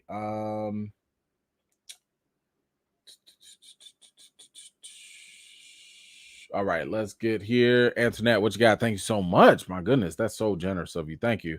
Would like John Wick to take the John McCall route. Okay. I.e., everyone believes he's dead except one person, Winston. Sure. I'm fine with that. I'm actually kind of leaning towards that. But again, the ending is ambiguous. Nobody really knows. We'll see. We'll see. But thank you so much. Uh, okay, what you got? Quiet one. What you got? I think they should do a John Wick origin movie, digging deeper into the lore, or the lore of all the Continentals and the true players of the table. I wonder if, like, can you do that? Because there was that series called the Continental. I wonder if you can accomplish that in the Continental series. Like, can the Continental tell us about the high table and all that other stuff? Because to me, I'm like, I don't think I really want to go into a John Wick movie to learn about all this other side stuff. I go into a John Wick movie, well, mainly obviously because of the action, but because I want to focus on John Wick. So I'm thinking if we do a prequel, I want to see why they call him the Baba Yaga. You know what I'm saying? Like, if you're going to do a prequel while he has his wife, I want to know, what did you do that got you this reputation, and how did the myth of John Wick start, and what made him retire? You know, what made him quit? And I think it'd be dope if you even end it off with maybe his wife giving him the dog or something like that, you know, because we know what happens after. So I for me, I would like to see something a little bit more centered on Wick if they do a prequel. And I think a TV series can help us with like the rest of the other stuff. But you know, it's all good. If you want to see it a different way, that's fine too. Oh, I knew who you was talking about, Antoinette. John. Yeah, I know. From Die Hard. I got you. But thank you. It's listen, it's tiring for all of us. Let's see. Kit, what you got? Oh, wait, Kit, I got you. Thank you so much. I'm craving new characters in the DCEU. So yes, give us Clayface. Listen, I am totally with you on that. I'm fine with it. It's just about how are they going to be handled, right? How are they going to be handled? Are you gonna give us a Clayface spinoff like you're doing with Penguin? Because I'm saying right now, I don't know about a Penguin spinoff. Now you throw in Bruce Wayne, maybe Batman. Okay, I could be in there, but I don't know. But if you put him in as a straight up villain and he's in there, I can dig it. But listen, I'm down with them if they want to add more characters to the Reeves Elseworld universe. I'm totally down with it.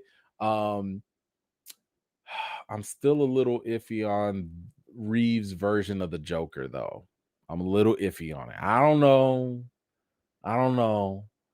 But we'll see. And also keep in mind, like, you know, this Batman is not your typical Batman. This is the detective Batman, right? So with this detective, I need some cases, you know, and I need to see Batman grow as a crime fighter, you know, in that sense. So as long as the characters that are brought in do a good job of pushing him to his mental limits as a crime fighter, I'm with it. But thank you so much for that, kid. I really appreciate you for that donation. I really do. All right, let's talk about Aquaman 2 real quick.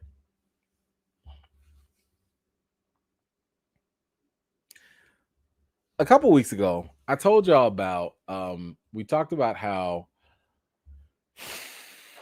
Jason Momoa, first of all, I don't even think we need to wait on confirmation. My man is going to become Lobo. Okay. So he's going to be Lobo. His future, he going to have job security. He's going to have another character to play. He's going to be fine. Jason Momoa is going to be fine. With that said, I told y'all about how I didn't like what I was hearing from him when he was talking about how he wrote a 55-page script. It was going to be Aquaman going to the UN, talking about ain't going to be no villains, no aliens that he going to fight. It's just going to be him talking to the UN, trying to save the earth, melting ice caps. Welcome, Captain Planet. Okay. What? No, thank you. No, thank you. So if that was not enough of a red flag, Jason Momoa has done another interview that I think threw probably the biggest red flag that there could be. So let's go to his interview real quick. Jason Momoa thinks Aquaman will absolutely be involved in the DCU's future. Okay, that's cool. Keep in mind, James Gunn is rebooting DC, and some questions were, You don't have Henry Cavill and all that. So what's going to happen with Aquaman? Okay, he believes that he's going to stick around as Aquaman. Now, okay, first, before I get to the red flag, let me just say, I don't believe it would be a wise decision to have, let's say, for example, that Jason Momoa actually does end up being Lobo, right? I don't think it would be a wise decision to have Jason Momoa as Lobo and to also have Jason Momoa as Aquaman. Why? Because Jason Momoa acts the exact same way. The way he acts as Aquaman is very, very close, because the range ain't that high. It's not that big. It's not that long. It's very close to how he would act as Lobo. So it would be a very bad decision, in my opinion, to have both of these characters exist in the DCU. So I would say right now, if Jason Momoa is going to be Lobo, if that is the case, bruh, stop being Aquaman. Y'all gonna have to let the Flash do his reset. Let everything fall apart. Whatever. Okay. Close down all them UN meetings. Turn off C-SPAN. And you're gonna have to let somebody else be Aquaman. Because ain't no way you're gonna have Aquaman talking about my man and Lobo saying my man. Like, yo, it's too much. It's too much. Okay.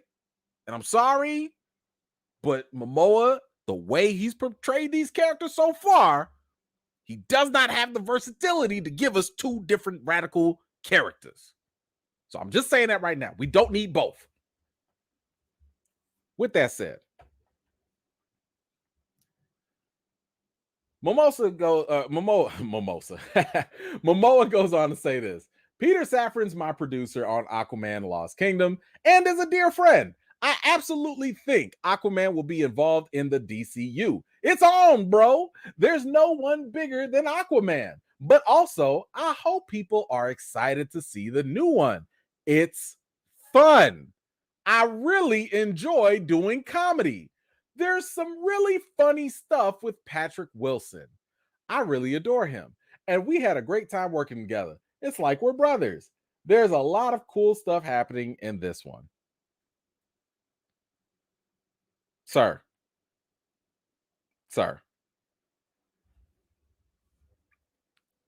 Let me read. Y'all didn't catch that red flag. Y'all didn't catch it. Let me read it. I put it in red for y'all too. It's fun. I really enjoy doing comedy. There's some really funny stuff with Patrick Wilson. In case you didn't know, Patrick Wilson is the one who played Ocean Master, his brother.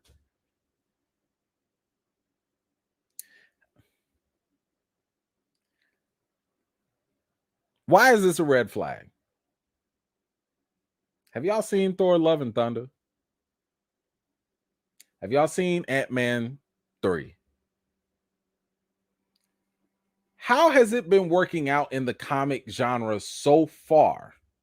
Shazam 2. When you try to go with more comedy and fun. I'm just saying, how's that been working? How has that been working out for y'all as a genre within the industry? Why Aquaman gotta have fun? What is this comedy? Bro, you finna be Lobo. You gonna have fun over there. Why you gotta do that?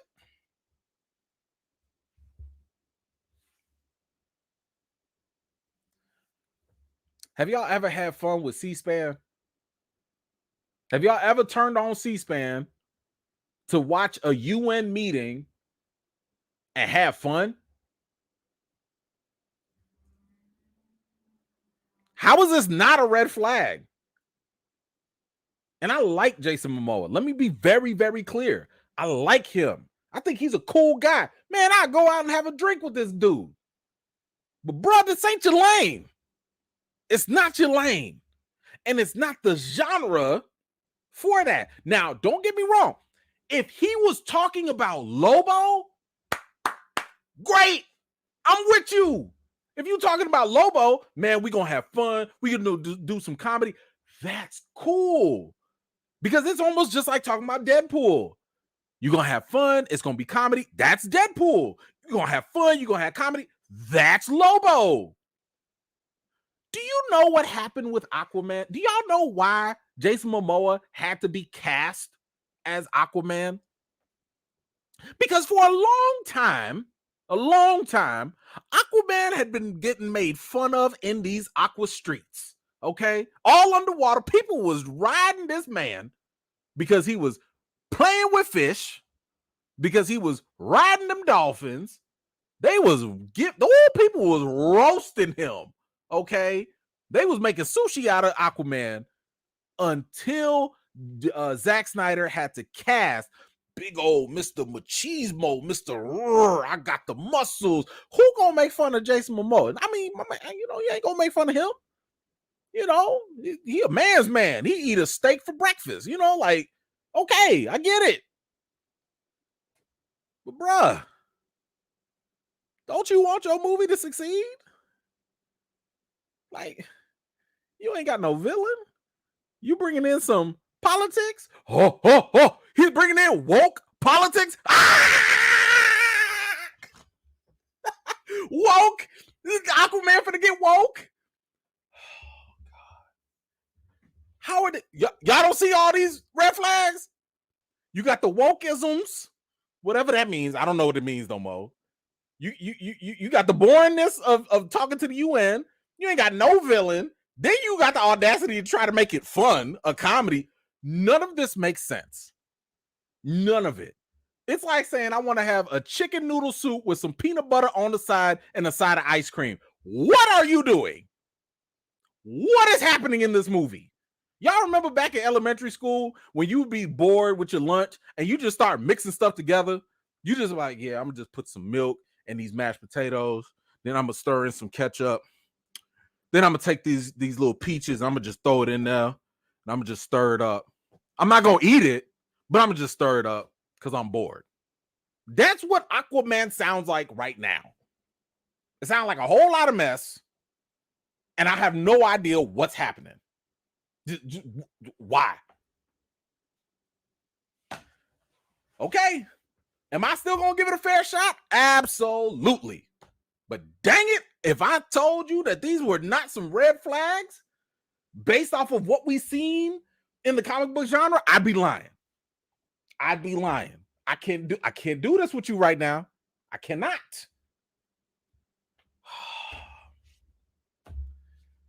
Y'all let me know what y'all think about Aquaman 2. Are you excited about this? If you are excited, you got to let me know what part of it is exciting you. Please tell me. This is going to be some aqua cheeks. Okay? Aqua cheeks. If all these things that are being talked about cannot be executed with perfection. So I'm going to keep my mind open because maybe this could be the greatest movie you ever heard of. Maybe. Until further notice, though. Let me know your thoughts in the comments below. All right.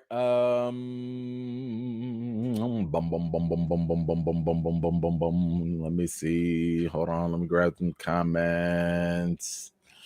Nelson, what you got? Gunn probably want this year to be over with. I'm sure he does. Why do you think he was like, hey, I'm just going to announce my whole slate right now. I'm not even going to wait for these movies to come out. I'm just going to announce everything right now. Be like, y'all, we going to have a Superman movie. We going to have a Batman movie. I'm going to throw a couple animated stuff at y'all. Like, y'all, I got a plan. I know 2023 finna happen, but y'all, I got another plan. I'm gonna go work on that other movie. You see, I ain't heard James Gunn say one word about Aquaman. Not one word. My man just said it's coming out. It's coming out. That's all I heard. Oh my gosh. Okay, y'all let me know what y'all think though. Let's move on. Let's see. We did Batman, we did the Aqua. Let's do Captain America 4. We got a quick update with this. Now, because there are some new people watching. By the way, we got 360 of y'all in here. Please go ahead and hit the like button and also subscribe. If you have not subscribed to the channel, I implore you to go ahead and subscribe. If you like what you see, if you're entertained, if you like the eFam and the chat and all that, come on now. Subscribe so you don't miss out on stuff. And it goes a long way. I really appreciate it. For those of y'all that are new, I want you to ignore the live chat because the eFam is under the misconception that I do not like Anthony Mackie. I want to make it very clear that that is not the case, okay? And I know I have to repeat this often because you're going to have some wild folks in these comments make you believe that I hate Anthony Mackie. I do not hate Anthony Mackie, okay? I do not. What I have said very clearly is that I do not believe that Anthony Mackie has demonstrated. I'm gonna say, you know what? I'm gonna talk to y'all like Dr. Umar. I'm gonna say it 3 times. I don't believe that Anthony Mackie has demonstrated his ability to lead a movie. I don't believe he has demonstrated his ability to lead a movie. I don't believe he's demonstrated his ability to be a lead in the movie. Now, let me give you the other caveats. That does not count when he has a good co-star, like The Banker with Sam Jackson. I'm talking about when it's just him, and it's him and nobody else. No help. That's what I'm talking about. When it's him by himself, and he the top of the billing, he ain't got no co-star. It's not an ensemble. I have not seen that be demonstrated as blockbuster material. That does not mean, I'm going to say it again, that does not mean, one more time for the people in the back, that does not mean I believe he is a bad actor. I think he's actually a very good actor. And I like the fact that he is phenomenal when he's in supporting roles. Again, he is phenomenal when he's in supporting roles. One more time. He is phenomenal when he's in supporting roles. And that's okay. Everybody can't be the franchise player. Some people can be Robert Ory. Some people could be there. Give me, I'm in the corner. Pow! And hit that big shot, Bob shot. You could be that and be just fine. With that all said, and I see the slander already happening. I see it. I see it happening. I told y'all as well. Y'all can go back to the record books. Okay, go back to the old footage. I told y'all that Captain America 4 was not going to be his movie. I had a feeling that Captain America 4 was going to follow in similar footsteps as Captain America 3 Civil War. For 2 reasons. One, again, I don't believe that Anthony Mackie is a box office draw. I don't believe that people say, I can't wait to go see that Anthony Mackie movie. Y'all say that? Okay. And 2, the character of Captain America is not very interesting. The origin for Captain America, great. The nice little twist that we got in Winter Soldier, fantastic. Captain America 3 was basically an Avengers movie. It was not really all about Cap. Now, by the way, it did establish that Cap was a liar. It did establish the fact that Cap was, in my opinion, the reason why they lost in Infinity War. He broke up the team because he lied via omission. But the character of Cap by himself, the story, is not enough to be big on its own. And this was a criticism that I had the moment he became Sam Wilson got the shield. Not because he doesn't have super soldier serum. I don't care about that. That's not important. And that was never the real reason that made someone Captain America. It was always about being a good person and being a symbol. That was why he got picked. Because Bucky is nuts. However, when I go back and look at the comics and the source material, and this is a detriment more so on Marvel than it is on the MCU. I don't believe that once you do Sam Wilson's story about the racism that he encounters because he's now a black man that's the face of America, once you get past that, which, by the way, we kind of sort of dabbled in Falcon and Winter Soldier, which he didn't lead, by the way. He was top billing, but he needed Winter Soldier there. Once you get past that racism angle, what else is there? It's not very much else to Sam. Now, my criticism with Marvel is Falcon is an original black character. Y'all should be putting energy in developing his story rather than trying to amplify him with someone else's borrowed mantle and borrowed legacy. It's like now, it's like, yo, Falcon can't stand on his own 2 feet. He can't get a solid story on his own. He has to use the legacy, the name, the heritage that comes with Captain America. So that's why I'm like, I really do believe that Cap 4 is going to have to be a bigger ensemble story. The same way Cap 3 was a bigger ensemble thing. Y'all saw the trailers for Cap 3. It was never about, hey, Cap, what you gonna do? Nah, it was about, here comes Black Panther. Yes. Here comes Spider-Man. Oh, man. Hey, all the Avengers gonna fight. Can't wait. It was never about Cap. Maybe on paper, but that's not why people went. So I do believe that that's what's going to happen with Captain America 4. I know that's a long prequel into that little disclaimer. So now, as was earlier mentioned earlier on,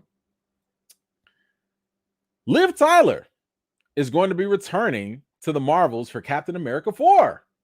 Okay. Now, if you recall, she is going to reprise her role as Betty Ross. Now, Betty Ross, if you recall, that was the love interest of Bruce Banner, aka the Hulk. And by the way, also Betty Ross is the daughter of Thunderbolt Ross, who was previously played by William Hurt. Unfortunately, William Hurt passed away, but Marvel recast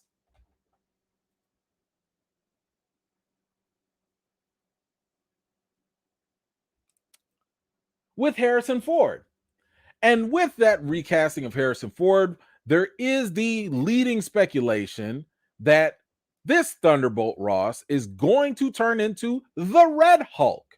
And with that, we also find out that Tim Blake Nelson, who was also in the Incredible Hulk movie, is also going to be returning as the leader.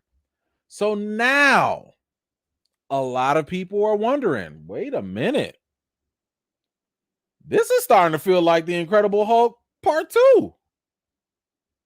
Because there was a rumor, now it wasn't confirmed yet, but there was a rumor that Mark Ruffalo was in talks to come back in Captain America 4. Well, you got his boo thing coming back. You got her daddy coming back. You got the Hulk's main, like one of his main villains in the leader coming back. Did y'all remember that this was a Captain America movie? Look, y'all remember that? Okay.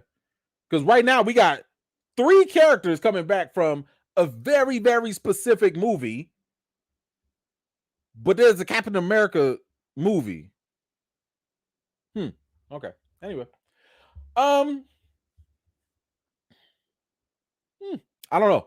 What do y'all think is going to happen with this movie? Do you think? And listen, I'm gonna give y'all a test. I'm gonna give y'all a test, and I hope Marvel's watching. I hope Marvel's watching, which they're not. I hope Marvel's watching, and I hope they prove me wrong. Please prove me wrong. I want y'all to prove me wrong. I want to see the trailer for Captain America 4, and I want to see the attention grabber, the thing that's going to get the people going. I want it to be on Sam Wilson.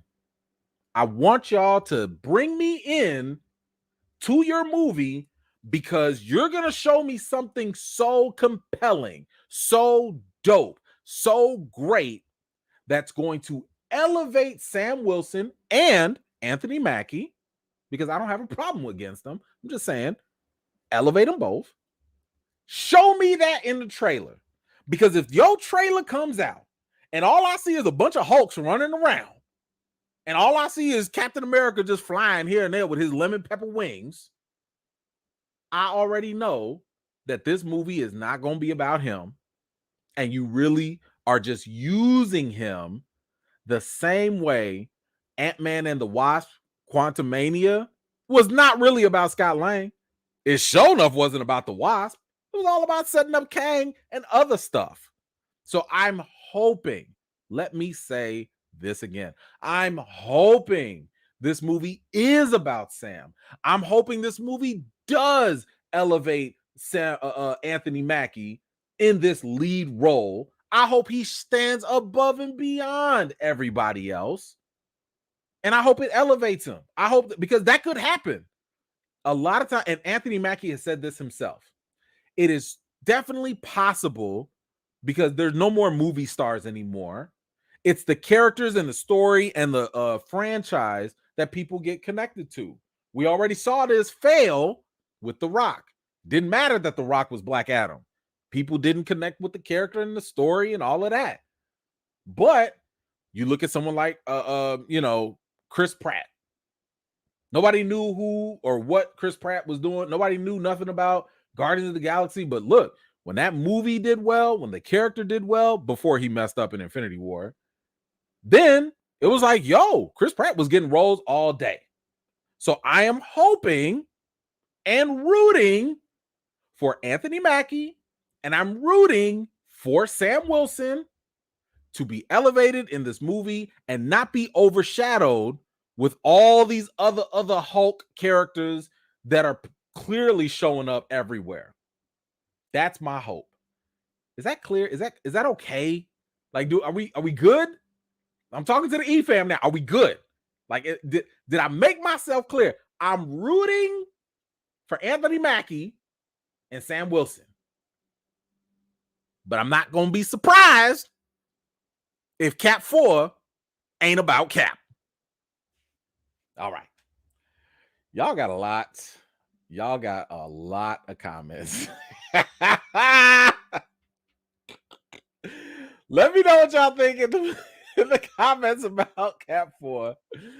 And let me go scroll up because I know there's gonna be some shenanigans. I don't even know why I did this topic.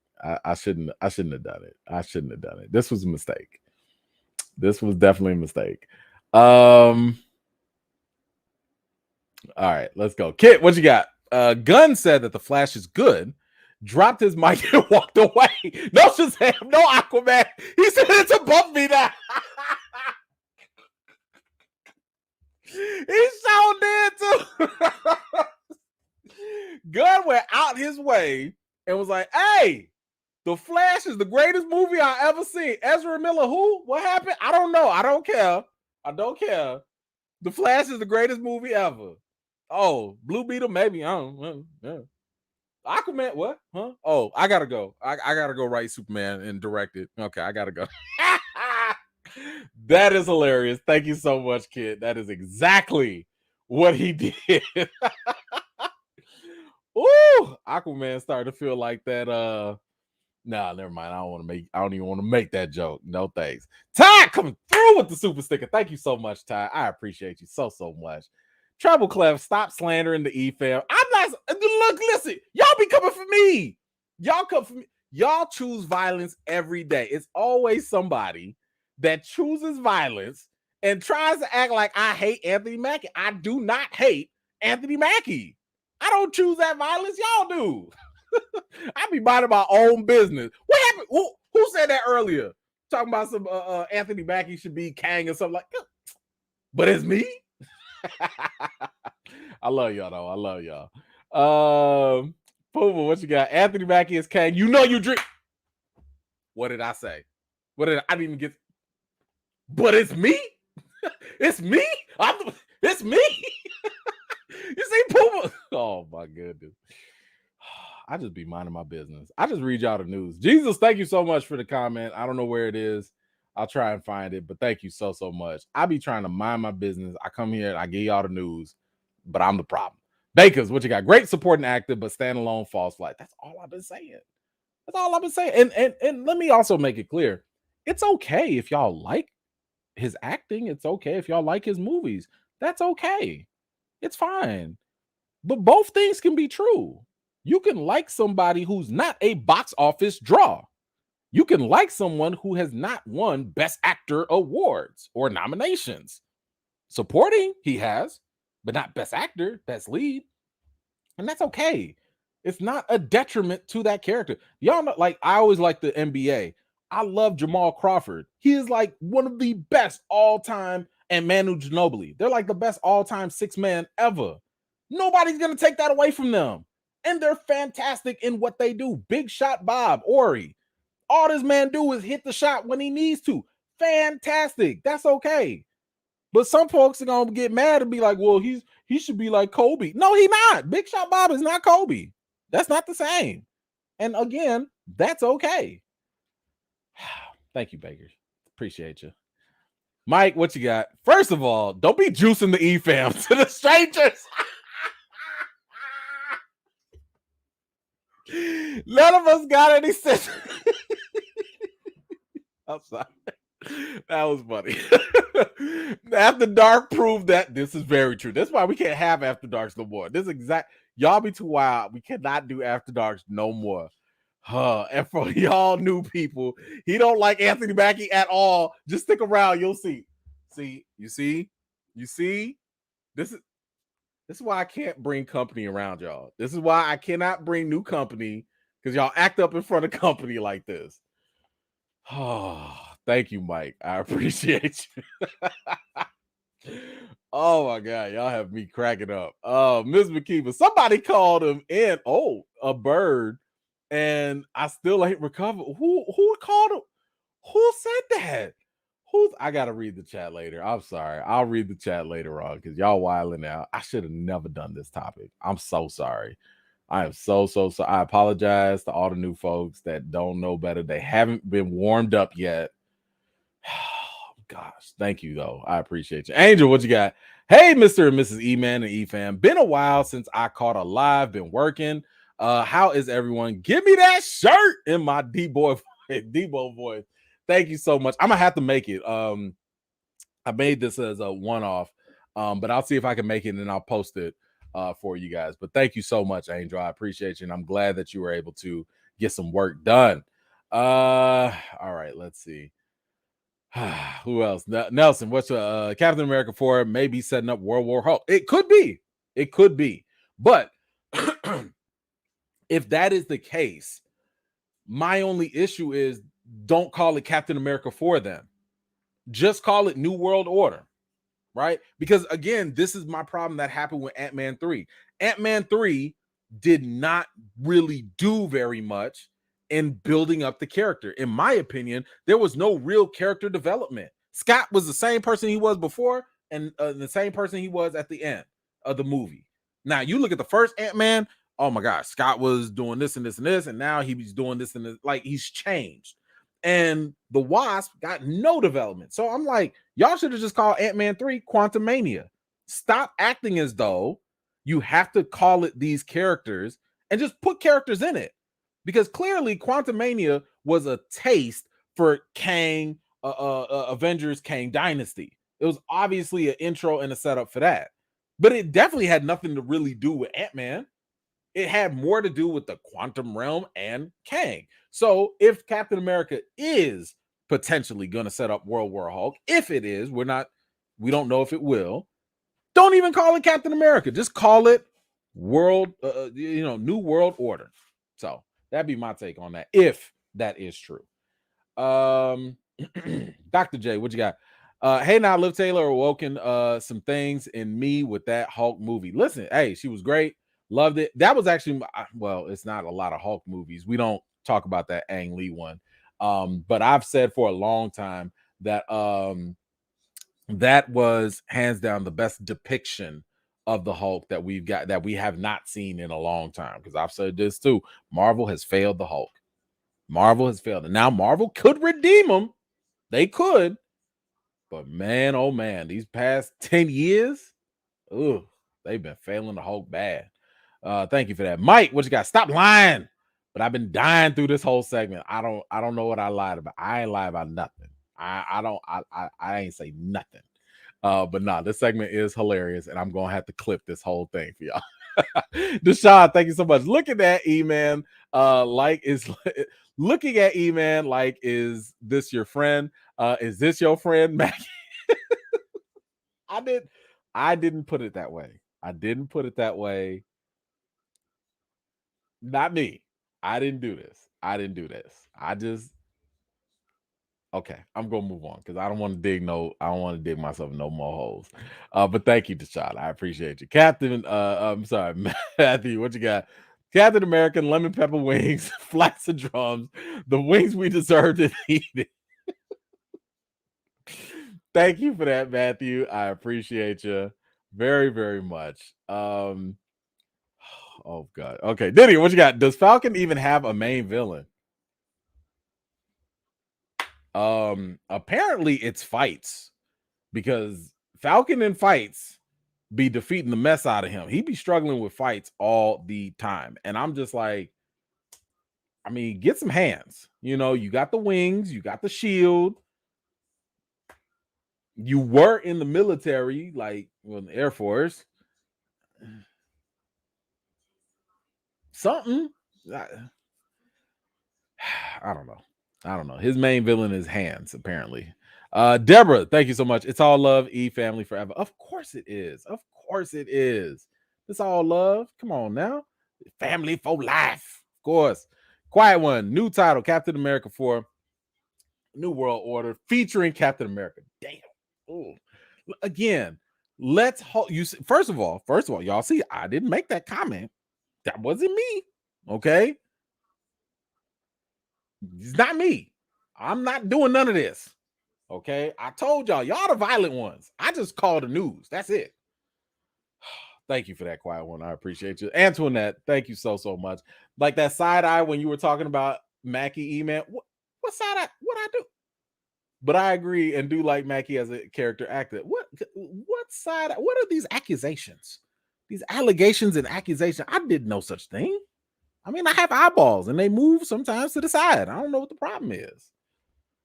I don't know, Antoinette. You don't have to show me the footage. I don't know what you're talking about. But thank you. Ms. McKeever, what you got? E-fam, yo, cousin standing in the driveway with the trunk popped and the cooler open. No Avenger slander is going down in the chat. I know. This is why I can't take y'all everywhere. This is exactly why. Because y'all be the ones outside. Come outside. We just want to talk. We ain't finna do nothing. We ain't gonna do nothing. Just come outside. No, I'm not coming outside with y'all. I'm not. Dorian, what you got? Hey, Sam Wilson and Ant-Man could have a rematch. I guess. You want to see that? Like, I mean, dude.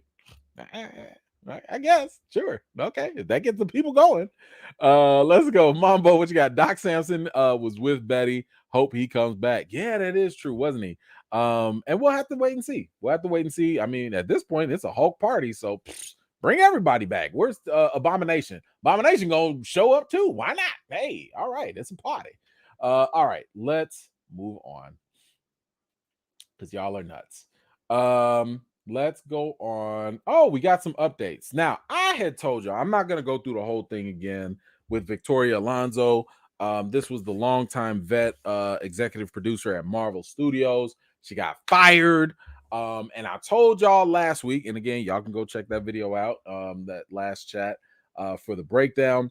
But I told y'all that I didn't like how the story was coming out because the way it was being reported, you only had insiders telling you what was going on.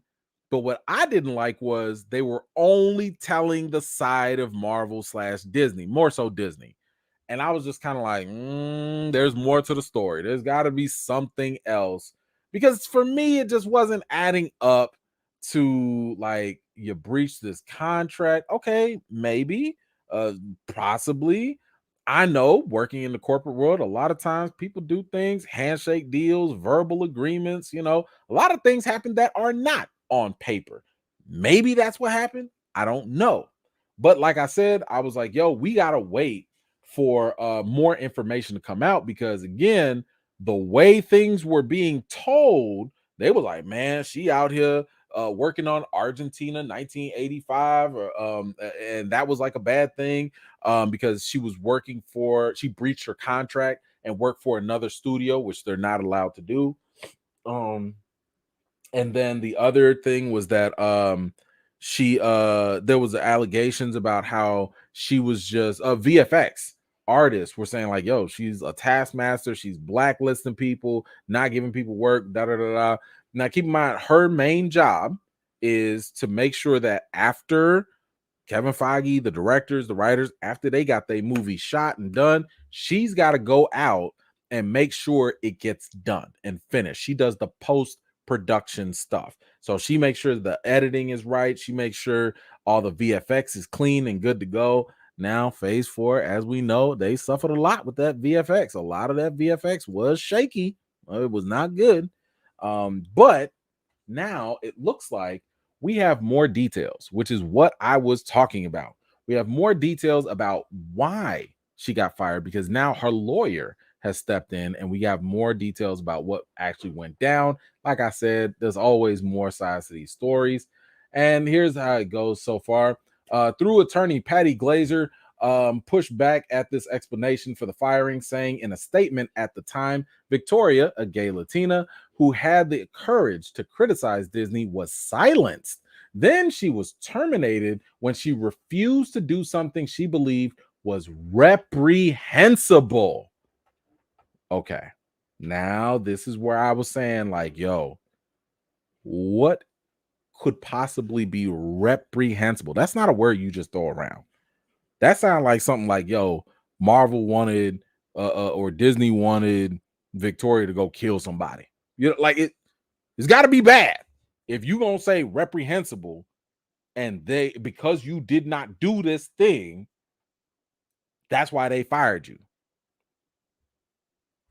But let's see what this thing is because we're hearing this now. Now, some insiders at Disney, so these are Disney insiders. Okay, keep that in mind. Believe that the reprehensible act referenced by the lawyer was a request to censor gay pride references in the latest Ant-Man movie for the Kuwait market. Word came down that Marvel execs wanted an editor to blur a storefront window that featured rainbow decorations and the word pride for the version of the film to be released in Kuwait, which has restrictive anti-LGBTQ laws. The storefront was shown in 2 brief scenes in which Scott Lang, Paul Rudd, walked down in San Francisco street. The Quantumania request reached Alonso, who refused to have her team make the edit as part of her duties overseeing visual effects and post-production at Marvel. Again, according to insiders. Marvel then went to an outside vendor to see the edit through. So that supposedly could be, again, this is from the insiders. They said Disney insiders, right? Supposedly, because she has been a very big advocate for LGBTQ representation, she is one of the main reasons why Marvel is so woke. But with that said, she felt as though it was reprehensible, again, allegedly, because we haven't heard from her. We haven't heard from her lawyer. Let's be clear about that.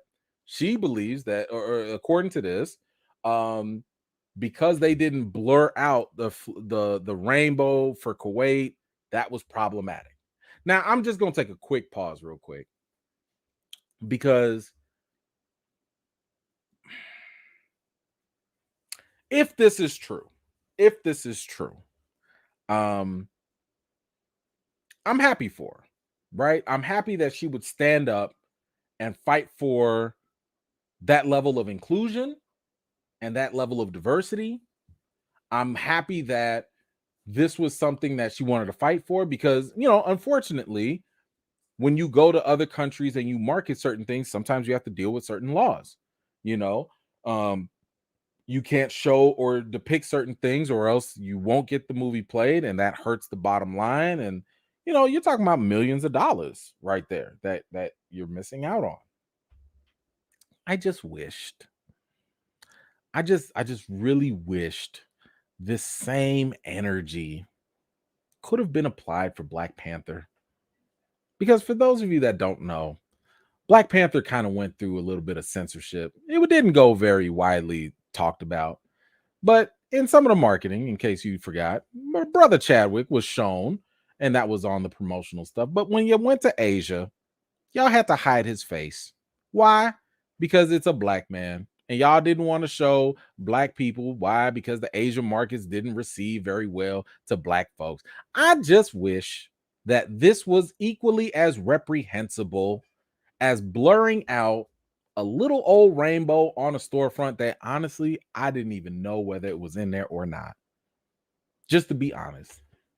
Now, don't get me wrong. I'm not sitting here saying that they should have blurred it or they shouldn't. I'm not saying that, because there was also controversy in Black Panther 2, that where they had like a brief 2-second kiss between an LGBTQ couple, and they had to get that rid of that and stuff like that. Whatever. I get it. Okay, but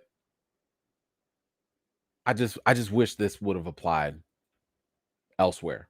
That's all. I think that would have been nice to see that same energy be applied across the board consistently.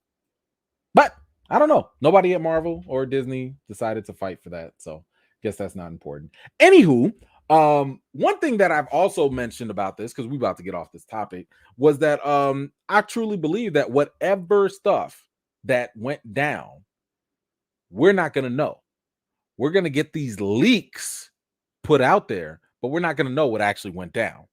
And because of that, and also because of the fact that she's like a 17-year veteran, she's been there from the beginning. Okay. She knows the game. She knows the ins and outs. I highly doubt someone of her stature and her reputation and her experience would all of a sudden just do something, unless she was just like, you know what, F y'all, I'm out anyway. So again, all these different things could happen. But the one thing I noticed when her lawyer said that Disney or whatever wanted to do something reprehensible, and she did not go out and actually say what that thing was, that means that y'all got dirt. That means that not only do y'all have dirt on Marvel or Disney, and trust me, when you work for a company long enough, you gonna know some dirt. You gonna know some things to back up on your side just in case, because it's always company policy to protect themselves.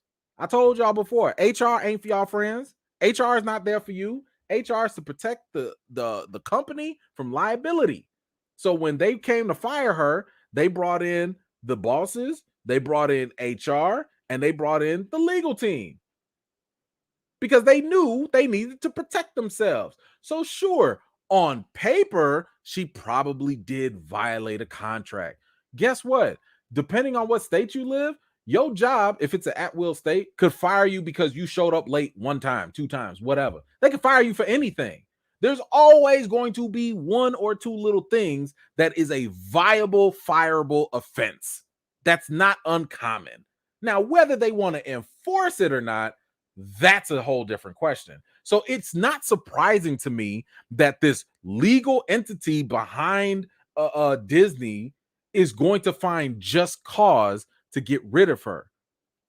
But it also doesn't surprise me that she had an ace up her, up her sleeve as well. Whatever it is, I don't know if it's the Kuwait story. Maybe it's true. Maybe it's not. We don't know.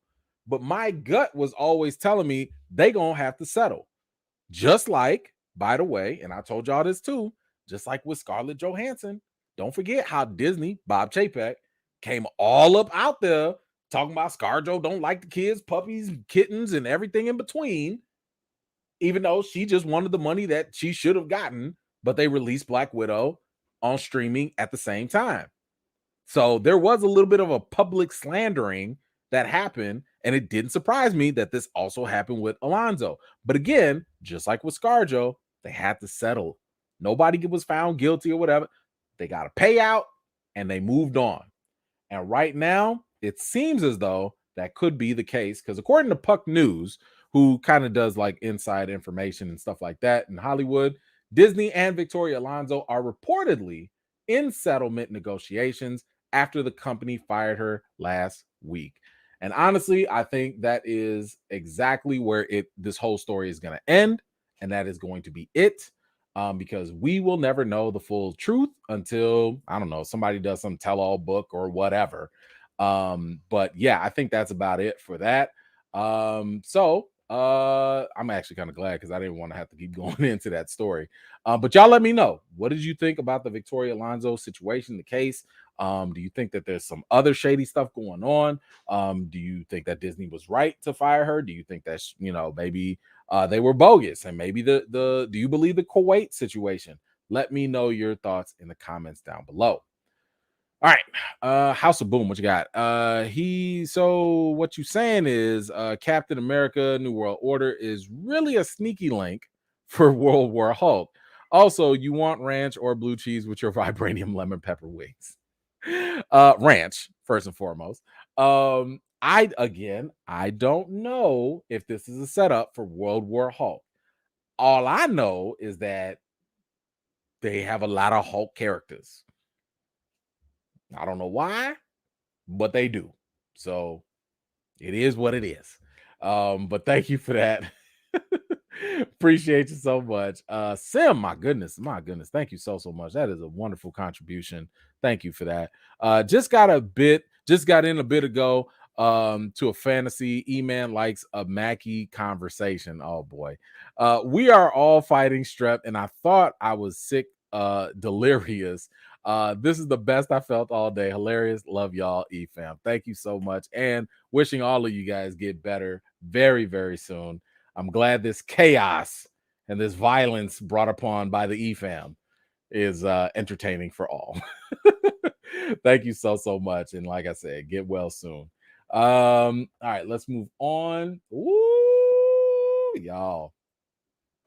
Now, if y'all thought that Victoria Alonso, that firing was something, I'll tell you something. We're not done yet. Marvel's not done yet, because y'all, Ike is gone. Ike is gone. I don't know if y'all know who Ike is, but Ike is fired. Let's get to this news. Marvel Entertainment chairman Ike Perlmutter is out at Disney. Yep, this guy right here. Now, I'm not going to get into the politics of all of this, because that's not really what we're here for, right? However, it's an interesting picture that they put up here. But let me tell you something about a little bit of who Ike Perlmutter is.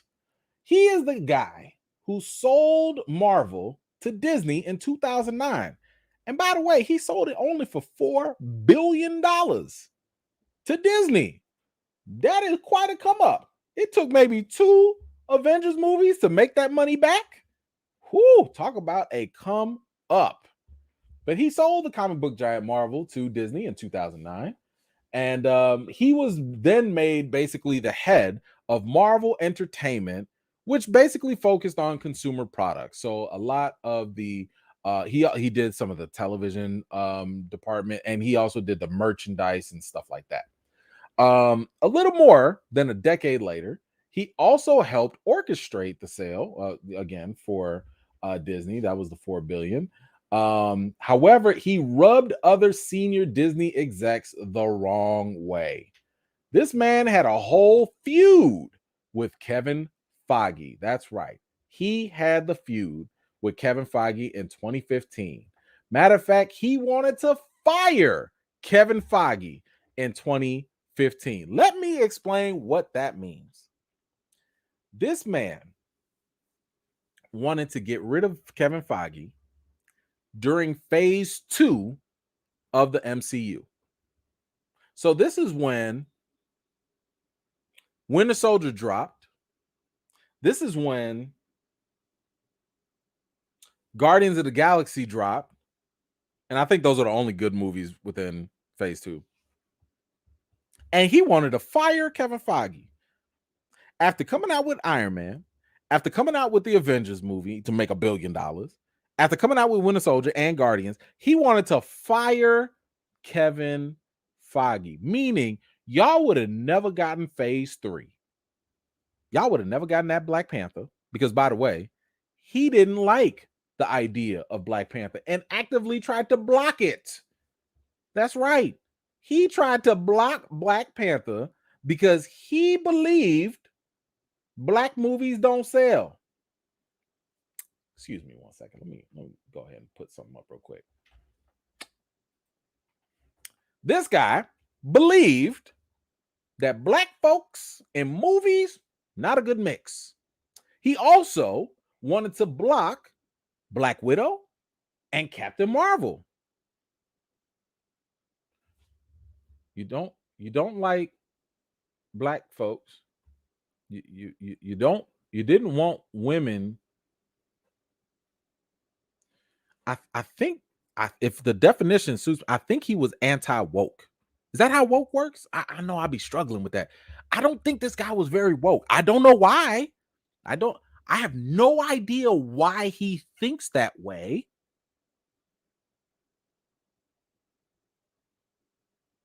But he gone. So he's fired, and that's all that matters.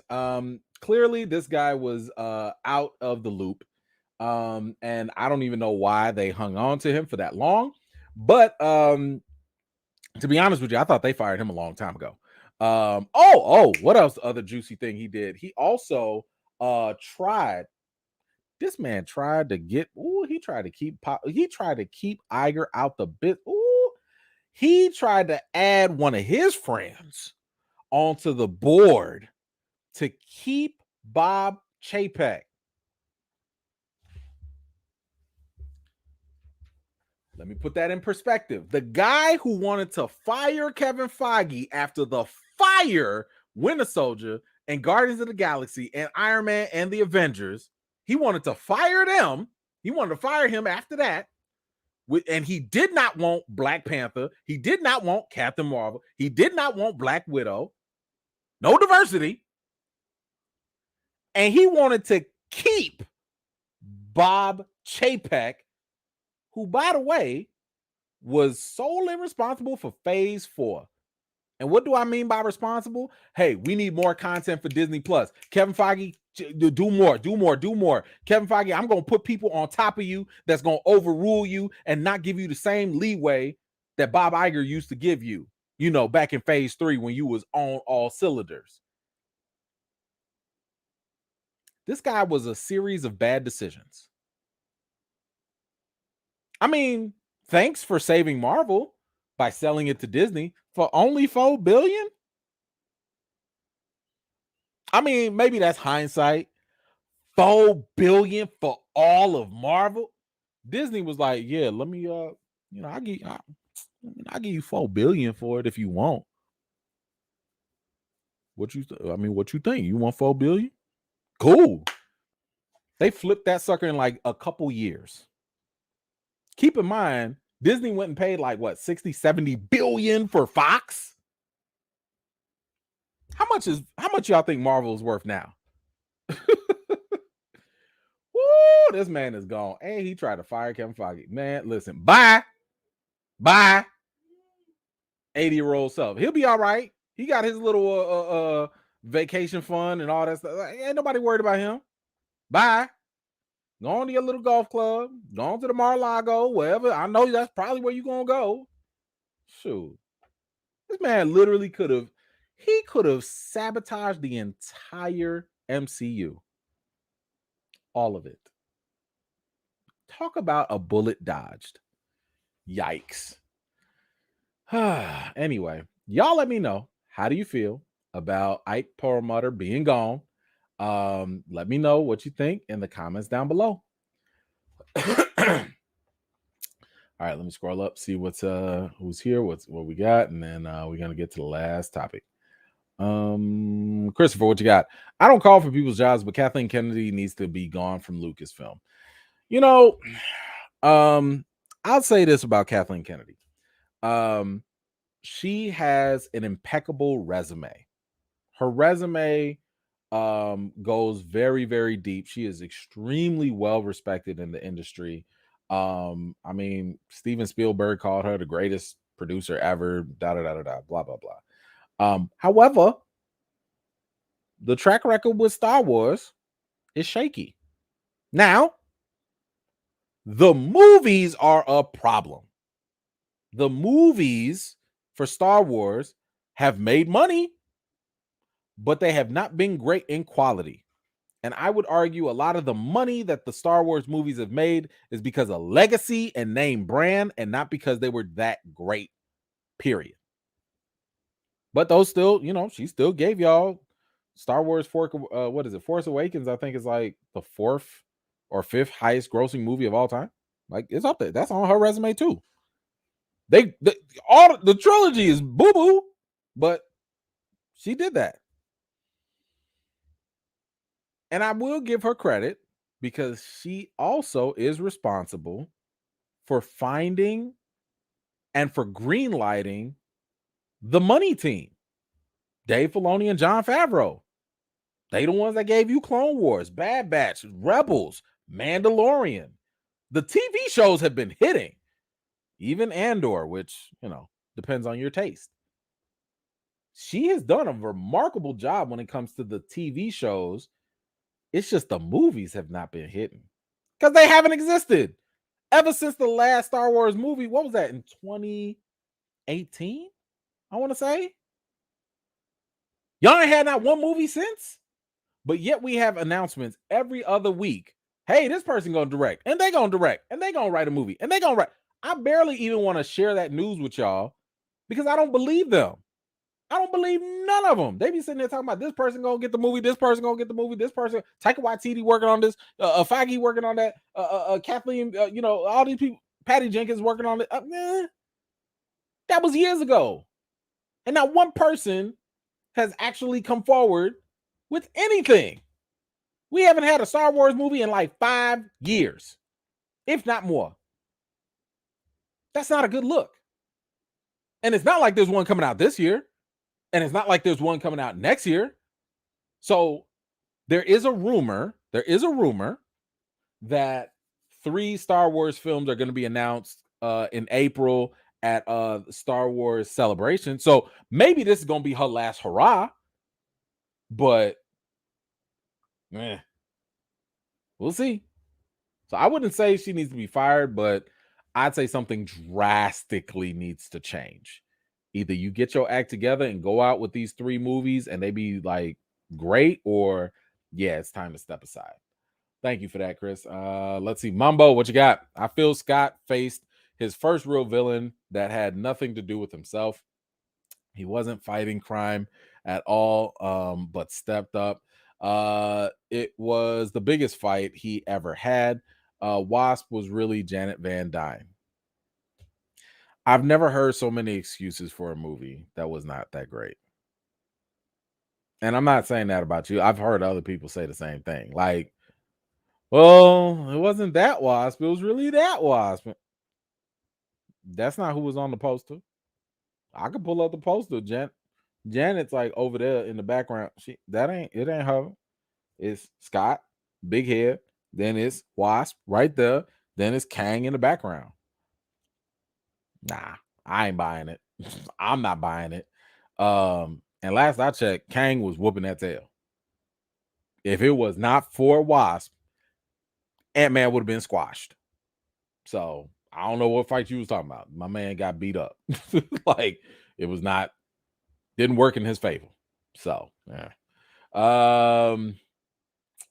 Let's see what you got. Frank, what you got? Hit the road, Ike, and don't come back no mo, no mo, no mo, no mo. I love it. That's a beautiful song. Beautiful song because man, he got to go. Thank you so much for that, Frank. I appreciate you. All right.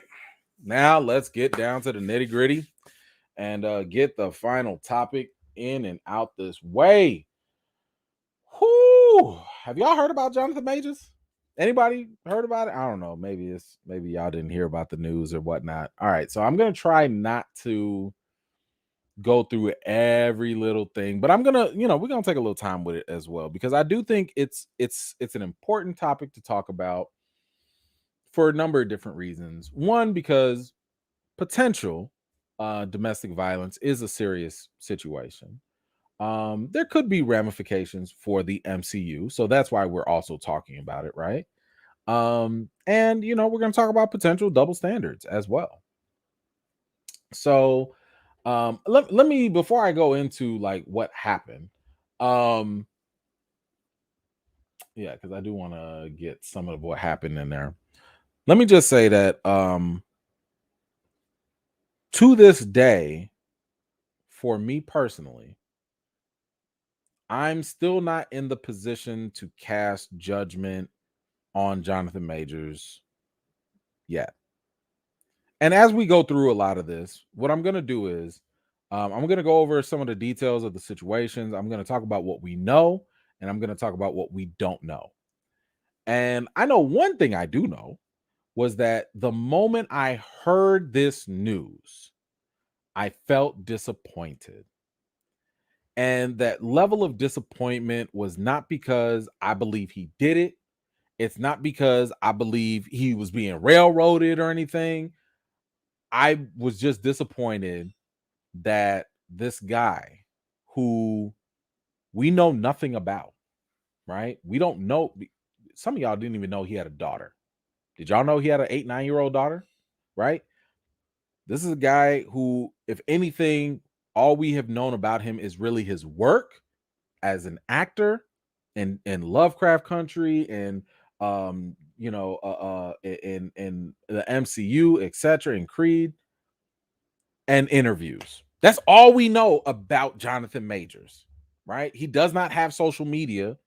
And I know we are in a culture where everybody got to be nosy, right? Everybody nosy. We got to know what's going on, who you dating, who you talking to, where you vacationing, what you doing. Like, we don't know nothing about him. So it's interesting to see that when we are met in this day and age of social media, when we're met with somebody that we don't know nothing about, everybody is just like, we don't know how to handle it.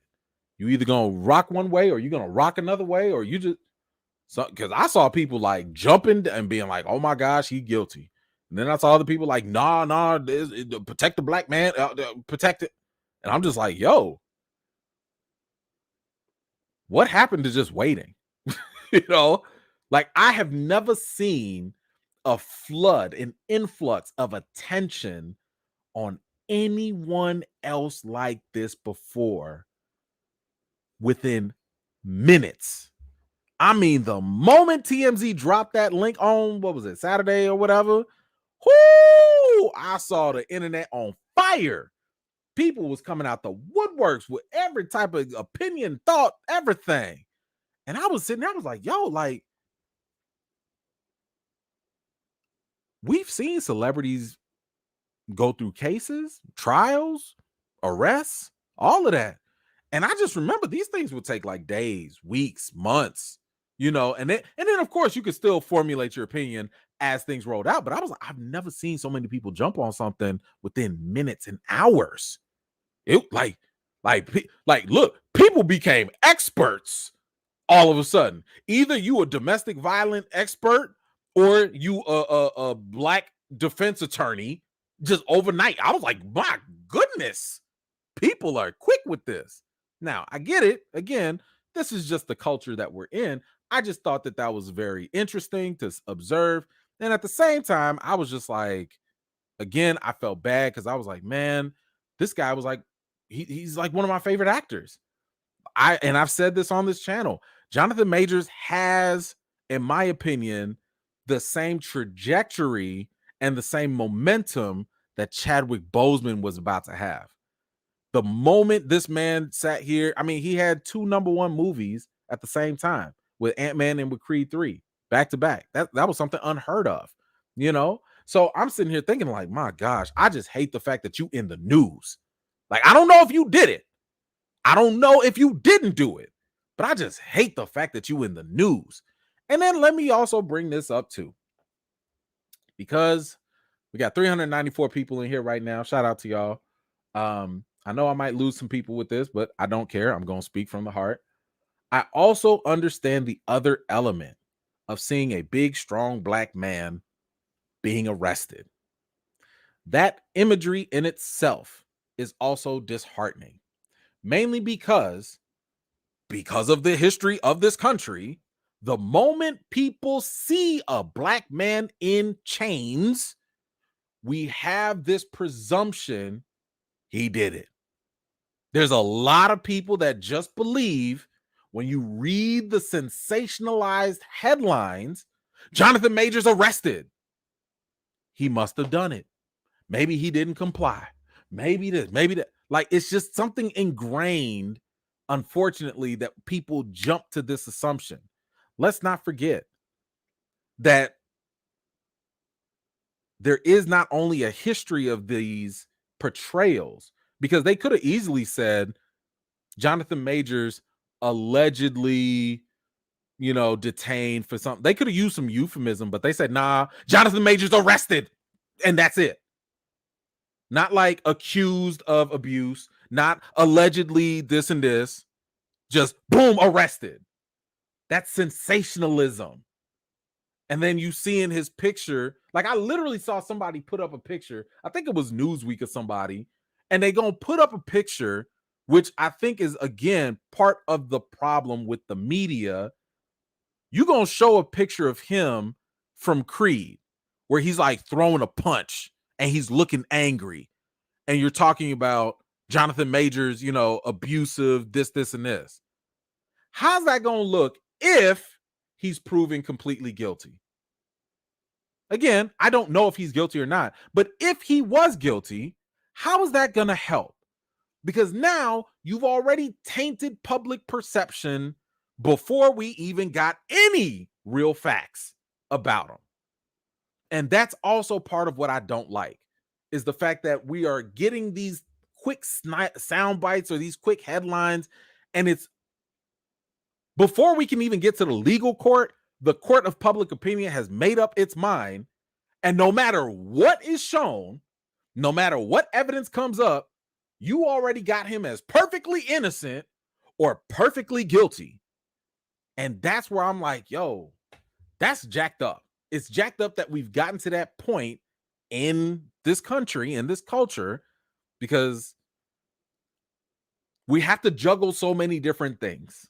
We have to juggle the fact that, there is a long history of men specifically being abusive to women. That is, it's a proven stat. It's there. It's a reality.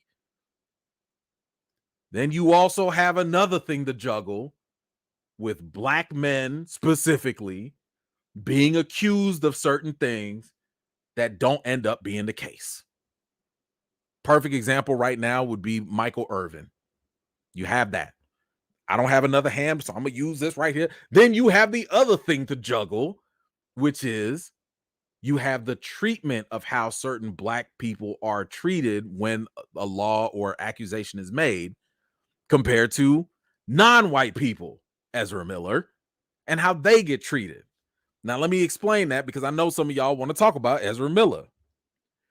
No one here is saying that because Ezra Miller has done all these bad things, and because Jonathan Majors has also been alleged to do bad things, that these bad things are excusable.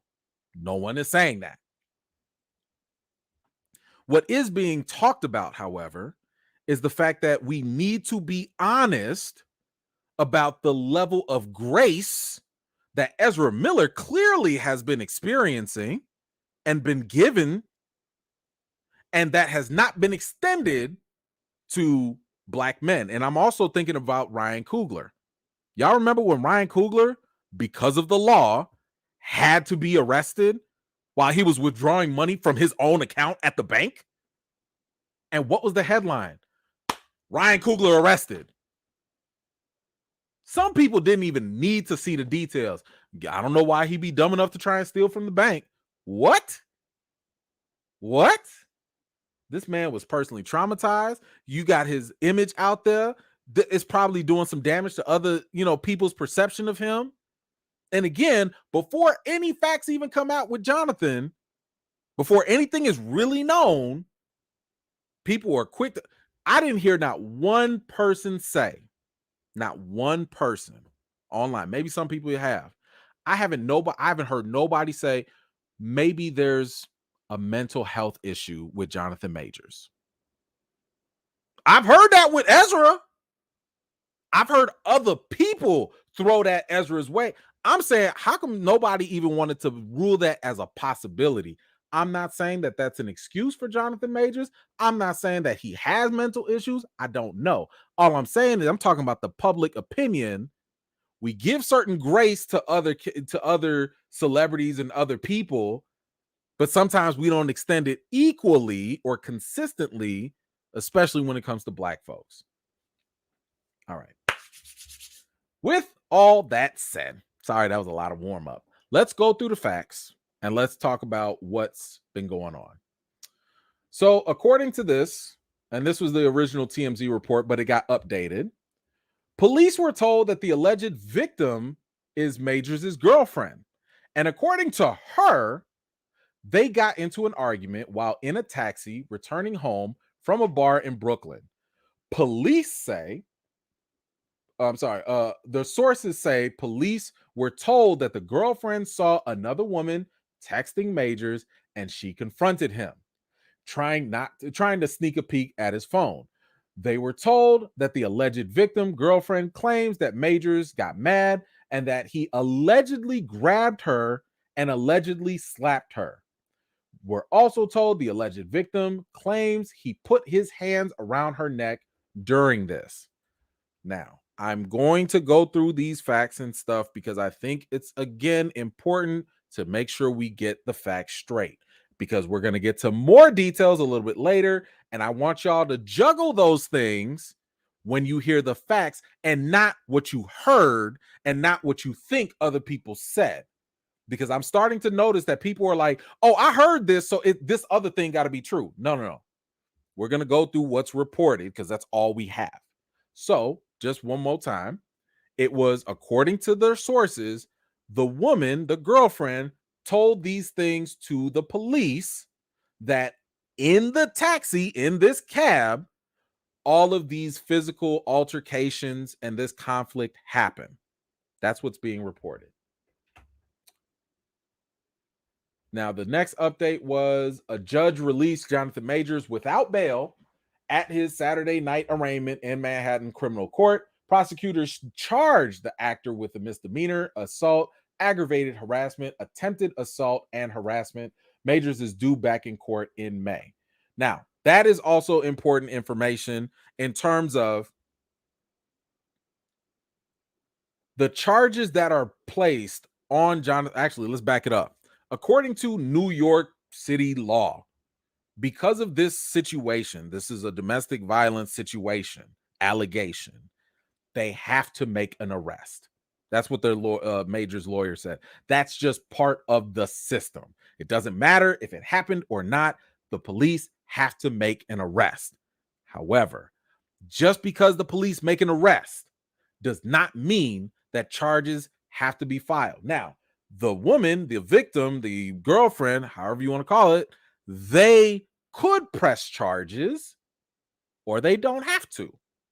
At the same time, if the woman does not want to press charges, the district attorney can press charges and say, no, we gonna go after this. Why? Because they will usually go after someone and press charges if they feel there's enough evidence to do so. So for whatever reason, the DA in New York decided we're going to press charges. Okay. So everybody that's talking about, but the woman didn't say this or the woman said that or whatever, it doesn't matter. This is now no longer Jonathan Majors versus the woman. It's Jonathan Majors versus the DA of the NYC. Okay. That's what is happening right now. Now let's go on because we got more developments. Let's see. People obtained documents from the Manhattan District Attorney's Office that show Majors was charged with 3 counts of assault in the 3rd degree, aggravated harassment in the 2nd degree, 3 counts of attempted assault in the 3rd degree, and harassment in the 2nd degree after he was arrested after an alleged domestic dispute.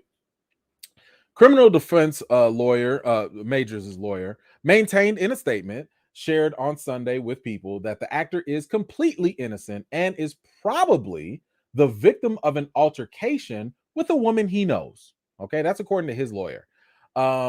They also go on to say, we are quickly gathering and presenting evidence to the DA with the expectation that all charges will be dropped imminently.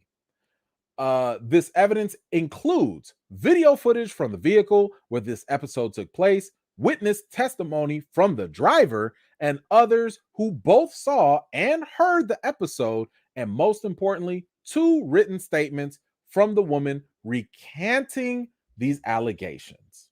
All right. Then something else to consider here. Actually, let's kind of go back. So I think that's actually very important to also consider, right? The lawyer's like, nope, stop this. And again, this happened within hours. The news about him being arrested, and then maybe 10, 11 hours later, the lawyer's like, we got video, we got witnesses, we got statements. All these charges brought by the district attorney are gonna be dropped. Okay, cool. Show us the evidence, right? Because I don't know about y'all, I need to see that video. You know, remember, according to the previous report, the altercation happened in the taxi, not before, not after, but the allegation is in the taxi. This is where this fight or whatever happened. Okay, that's what's being said. The lawyer goes on to say, I'm sorry, this is from the police. This is what the police are saying. The victim informed police that she was assaulted. Officers placed the 33-year-old male into custody without incident. The victim sustained minor injuries to her head and neck and was removed to an area hospital in stable condition. All right. Now, that is coming from the police. From the police. So the police are saying this woman came to us and said she was assaulted. Okay? That is coming from the police. Again, don't come in here with all y'all other facts from other things. Let's look at everything in context so we can have all the best information to make an assessment. When whatever altercation happened, she went to the police and told them this is what happened, and they saw bruises on her neck and all this other stuff. So now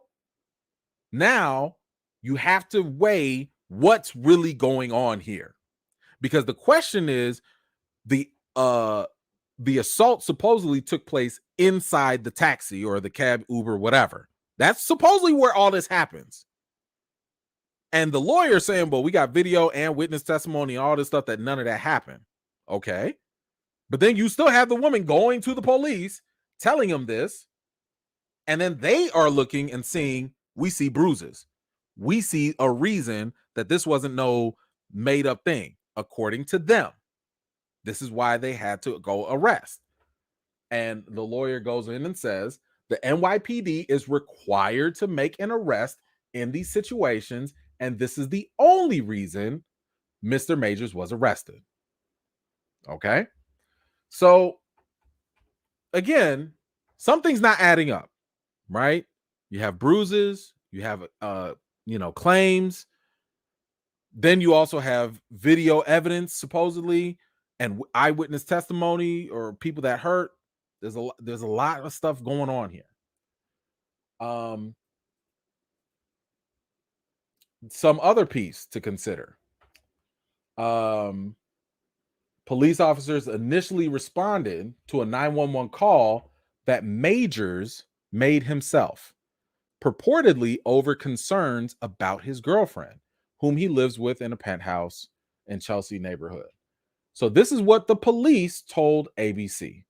The police are saying that he made the call to 911 about concerns about his girlfriend. And the question really is, what were those concerns? And again, for me, I'd like to hear that 911 call. I'd like to hear what it was, because if he's calling the police because he's concerned about her, but then when the police show up, she goes and says something happened, I got assaulted. Is that a lot of he said, she said? I don't know.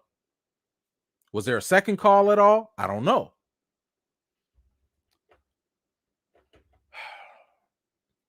Now, when all of this was said, and here's the other thing. I want to also put this out there too, because I want to be sensitive and understanding to people that actually have gone through stuff like this.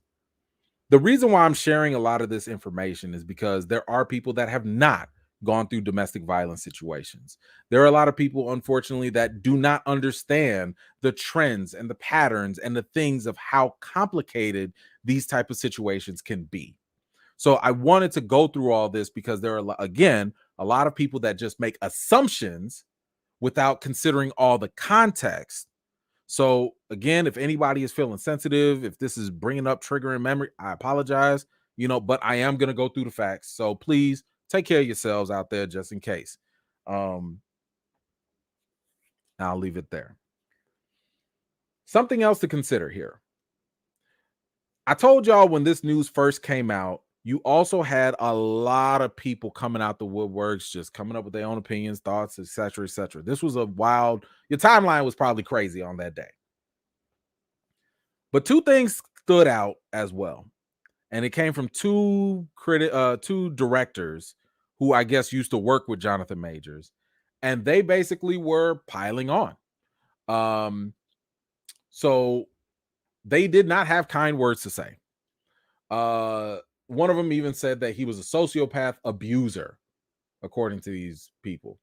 A.B. Allen, who was a director, stated in February, so this is before the allegations, this is before the incident.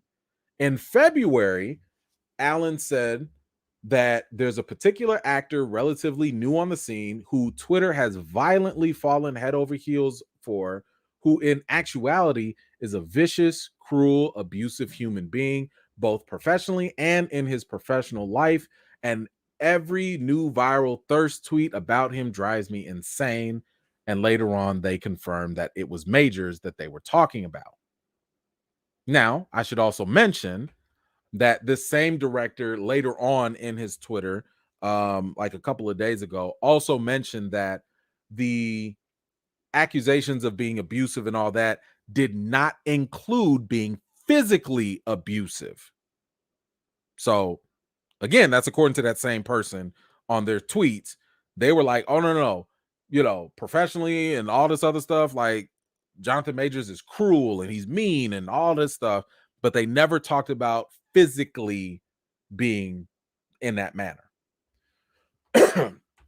Then you have the second director that also came out and said, I'm just going to say this about Jonathan Majors and be done with it. Folks at Yale and the broader NYC community have known about him for years. He's a sociopath and abuser, and that is how virtually everyone speaks about him. It's a shame it took this long for him to be reported.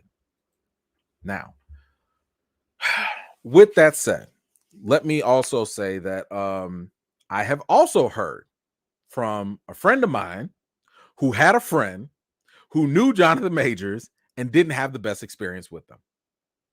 All right. But what does all that mean? What does all that mean?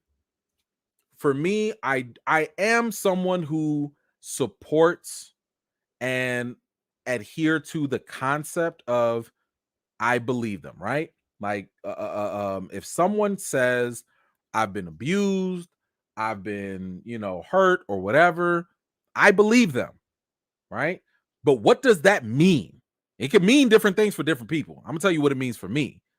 When I say I believe you, that means that I'm going to take what you say with serious consideration.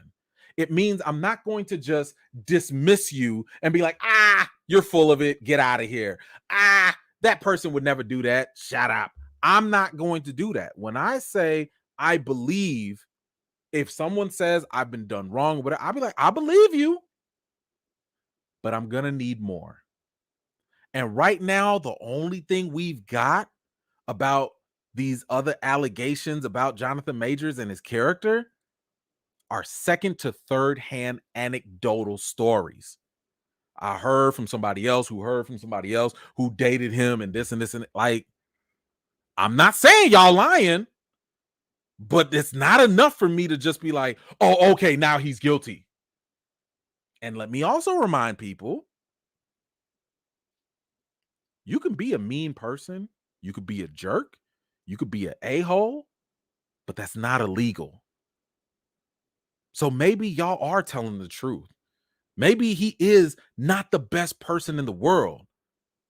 But my concern when you call this person abuser, especially with this timing, is was something illegal done?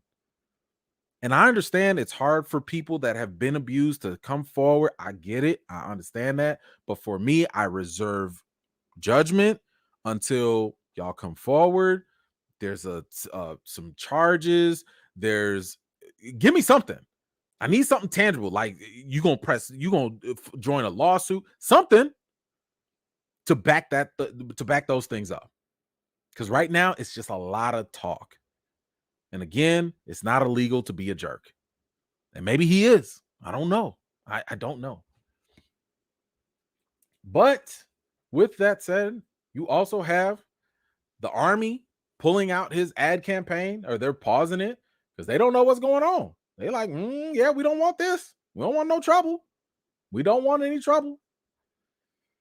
Now, that does kind of suck. I understand from the army's perspective, like, listen, I put that tweet out already. I already said I'm putting Kang Gang on hold. I was like, look, I don't know what's going on. The whole reason why I really pushed the Kang Gang was because I really enjoyed Jonathan Majors as an actor and him being Kang. I love that. But if he is guilty, I'm not going to feel as good about that. I'm just not going to feel that way, right? So I'm like, look, I'm not saying he's guilty. I'm not saying he's innocent, but I'm putting it on pause, right? But I'm not going to lie. It is kind of messed up, and I'm guilty of it too. It is kind of messed up that we don't fully embrace, as a culture, we don't fully embrace the ideology that we state innocent until proven guilty. We don't live that out. Let's be honest. People say it all the time, but we really don't live it out as a collective society. Because, like myself, I'm not going to say nothing, but I'm going to just step back. Right? That's what the army did. They're like, yo, we're not going to say nothing, but we're going to step back. And then you got other people that are like, nah, he trash. I'm never going to believe anything he going to say again because you didn't want to give him the presumption of innocence. So because again, you got the legal court, then you got the court of public opinion, and the latter one is tough. That is tough. So the newest development that we do have is the fact that now the lawyer has released a text from the alleged victim and says that the woman admitted fault. Whew. Okay, Let's go into this text. Yikes, that is small. Let's see if I can. I got it here for y'all. Ooh, sorry. This text is very, very small. So I will do my best to read it off to y'all. Let me get the banner out the way for y'all. So the text start off, and I'm assuming this is her text messages, maybe. But it says, there's no note, just you knowing what happened. Majors text back and said, did you leave the keys? Goodbye, blank. We don't know what he said. Maybe it was her name, maybe it was something else. We don't know. But he goes on to say, or she goes on to say, please let me know you're okay when you get this. They assured me that you won't be charged. They said they had to arrest you as protocol when they saw the injuries on me and they knew we had a fight. I'm so angry that they did. And I'm so sorry you're in this position. We'll make sure nothing happens about this. I told them it was my fault for trying to grab your phone. I only just got out of the hospital. Just call me when you're out. No response. I love you. No response. She goes back. They just called again to check on me, and I reiterated how this was not an attack, and they do not have my blessing on any charges being placed. I read the paper they gave me about strangulation, and I said point blank, this did not occur and should be removed immediately. The judge is definitely going to be told this. She ensured this to me. I know you have the best team and there's nothing to worry about. I just want you to know that I'm doing all I can on my end. I also said to tell the judge to know what the origin of the call was, to do with me collapsing and passing out, and your worry as my partner due to our communication prior. Out of care. She promised with all will be relayed. All right. So here's where this gets interesting. Now, some people would look at this and say, case closed. Some people will say, there you have it. Some people will say, it's done. I will say that when I've talked to people who are experts in the field of domestic violence, so they're social workers, they work in this field. When they look at a text like this, they're like, nope, this is literally how this happens all the time in domestic violence situations. Again, I'm not saying he did it. I'm not saying he's guilty. I'm saying that people that are familiar with these situations say victims of abuse will go out of their way to be like, no, it's not your fault that you beat me. It was my fault. It's not your fault you got mad. I made you mad. So again, I'm not saying that this fully exonerates him, and I'm also not saying it fully, indicts him either. There are a couple troubling things here, though. Going back to the way everything was reported. Remember, the whole report, the allegation was that when they got into this car, she supposedly was checking his phone, and then the altercation happened, and that is where wounds, bruises, or whatever occurred because of what happened in that car. And then we also saw after they got out of the car, Jonathan Majors called up the 911. Whether there was another call or not, we don't know. But he called up to basically, because of his care for the girlfriend or whatever. But when the police arrived, she went to them and was like, yo, I've been assaulted. And they saw bruises. They saw markings. And you saw in that text message, she acknowledged that there were wounds, that there was actual an altercation that happened. So now the question is really like, okay, where did those wounds come from? Because if you're looking at it from the perspective of the police, they're looking at it like, okay, All I know is I see somebody who has injuries, somebody who had injuries to the point where they had to go to the hospital.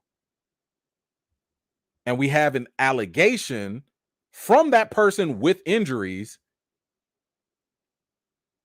against that person. Whether that other person called the police or not, this is what we have to work with. So, by law, by the procedure, they had to arrest him. But again, the district attorney office saw enough evidence, not saying it's true or not, to go ahead and be like, nah, we got a case and we gonna charge you with X, Y, and Z. So with this now being the case, I'm sitting here like, you know what? There's her side, his side, and clearly there's got to be the truth somewhere in there. I don't know what happened because there are a lot of things that are not being easily explained at this point. And I don't think that there are things that people can easily take away, because honestly, just because she said it was my fault, I'm gonna tell the judge not to. Again, abuse victims, I mean, there is a Stockholm syndrome thing out there, right? Like, that stuff happens. Did it happen here? I'm not saying it did.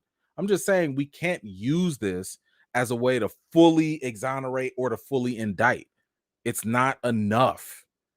This text message is not enough, because again, there is a long history of people that have been abused that recant their statements, that don't want to press charges because they don't want to be bullied, they don't want to be abused, or maybe, I don't know, there's a whole bunch of other stuff that could be the case. And I think this is where we have to start to think about, what do we know and what do we not know? Because to me, I'm sitting here thinking like, you know what? Maybe Jonathan Majors is an abuser. Maybe because those bruises, I don't know where they came from. I don't know. Maybe he did. Or maybe Jonathan Majors is completely innocent, because some other things that I don't know who this woman is. Does she have mental health issues? Were drugs involved? Were they both drunk? I don't know. Like, I don't know either way. But I do know, I know one thing. I need to see this video. I want to see this video. And to be honest with you, I don't even know if seeing the video is still going to answer everything. I don't know. Because I'm wondering, I'm like, look, this video better show beginning of the ride to the end of the ride. And at this point, I need to see, I don't know if the video can show this. Can you show where these bruises or strangulation and all that, where did that come from? Because what got into her to tell the police this is what happened to me? Maybe it happened. Maybe she's out of her mind. We don't know. So the video's got to be the only thing, I think, at this point that could really clear everything up. I'd also like to hear from the Uber driver also. And whatever other people that were around. I mean, listen, all the evidence that can come out, I hope it comes out. And I hope if he's guilty, throw him away. If you out here beating on women, trash or what, throw him away. I don't care. I don't care if you're my favorite actor. Get out of my face. If you're innocent, I need all of that stuff explained. I need a full exoneration. I need all this stuff dropped off his record. I would love to hear like public apology. Like, y'all better listen. If he's innocent, all that energy that was going into saying that he was terrible, bad, I need all of that stuff to go away, because then that's not fair. It's not fair to like try and prosecute somebody before without even having all that evidence and stuff. So now the question is, well, what is Marvel going to do?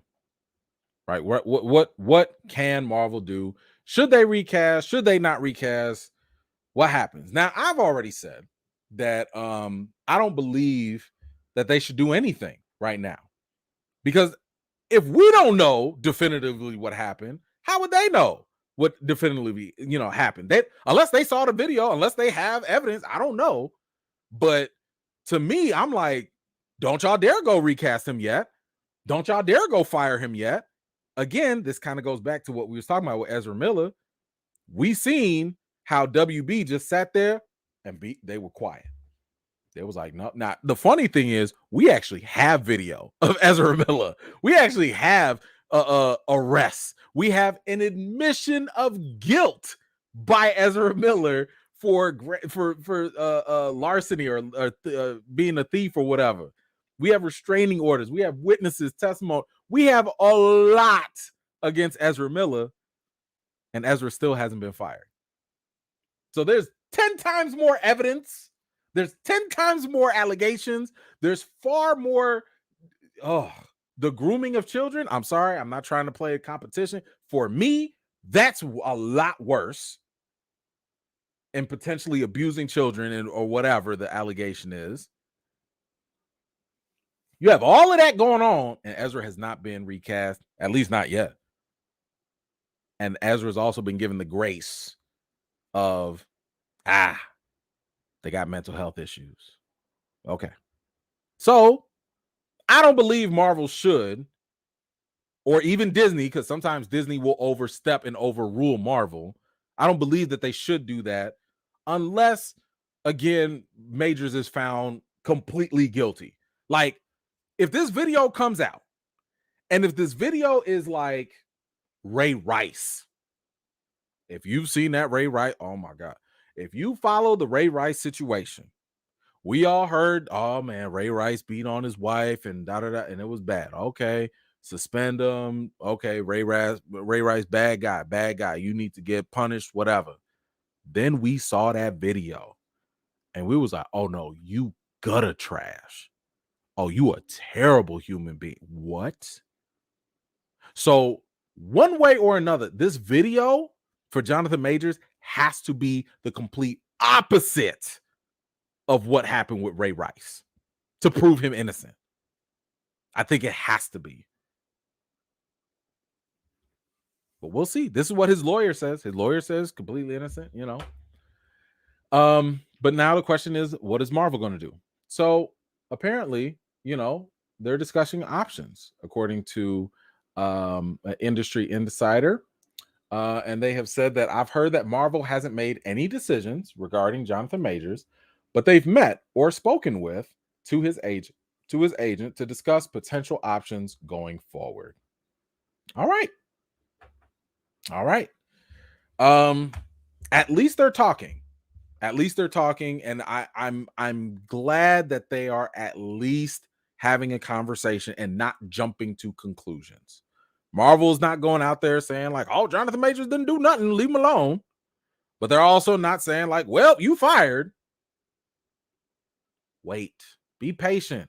Just like we do with every other situation with a lot of people when we don't have enough evidence yet. Be patient. So, okay. That's it for Jonathan Majors. I think right now, again, because of where we are, and I think the video is going to be key. I think the video is going to be key for public perception. I think it's going to be key for the actual lawsuit. I think it's going to be key, obviously, for his future in the MCU.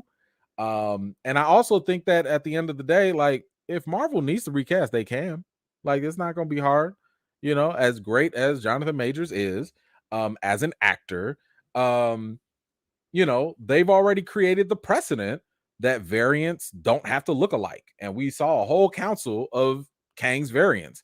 We saw Kang as a lizard person, you know? So if they wanted to make Kang whatever, they could do whatever. But we'll have to wait and see. So let us go. So y'all let me know. What do you think about the Jonathan Majors situation? How do you feel about all the evidence that has come out so far? How do you feel about, do you think Marvel should recast him? I don't know. Let me know your thoughts. I know this is a tough subject for a lot of people.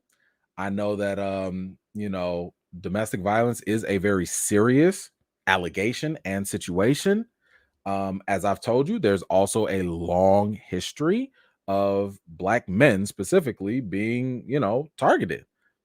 All of these things could be the case. And I bring these things up not to tear a victim down. I don't bring this up to elevate anybody. I'm just saying we don't know, and all these possibilities exist. So I think jumping to either conclusion is premature. That's just my opinion. So anyway, y'all let me know what you think in the comments down below.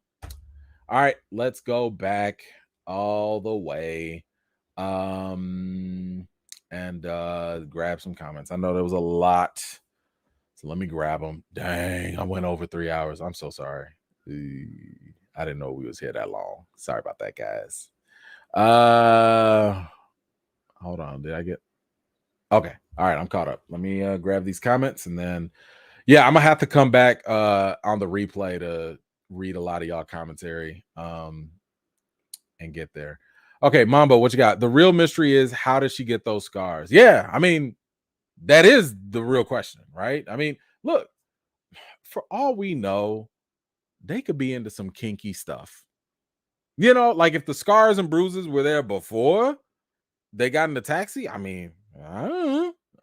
I don't know. So, but that's why I am only going off of what was said and what was reported to the police. They said that the woman said that she was attacked in the taxi, in the car. So I'm assuming whatever bruises you talking about happened there. If the video shows that nothing happened there, I don't know what to tell you. Because now I got other questions of, well, where did these bruises come from? I got other questions there. So I think that is going to be the main question. That's going to be a big, major question. Baker, what you got? If abused, not cool, period. But Black love, fam. Yes. Yeah. That and this is not a complicated issue for me. I don't care if you Black, white, yellow, whatever. I'm not with the action of abusing anyone. And by the way, this goes both ways. It's not just against men. I'm not with domestic violence, period. That includes also women putting their hands on men. I don't condone none of that violence. Everybody keep your hands to yourself. Okay. So I'm not with none of that. And I will call a spade again, even if that's my favorite actor. I got no problem saying, bruh, you did wrong. Go to jail. Bye. If you were wrong. If not, I'm gonna celebrate you. We back on we gonna be right back there with Kang Gang, and we gonna keep on moving. But we gotta wait until we get more evidence.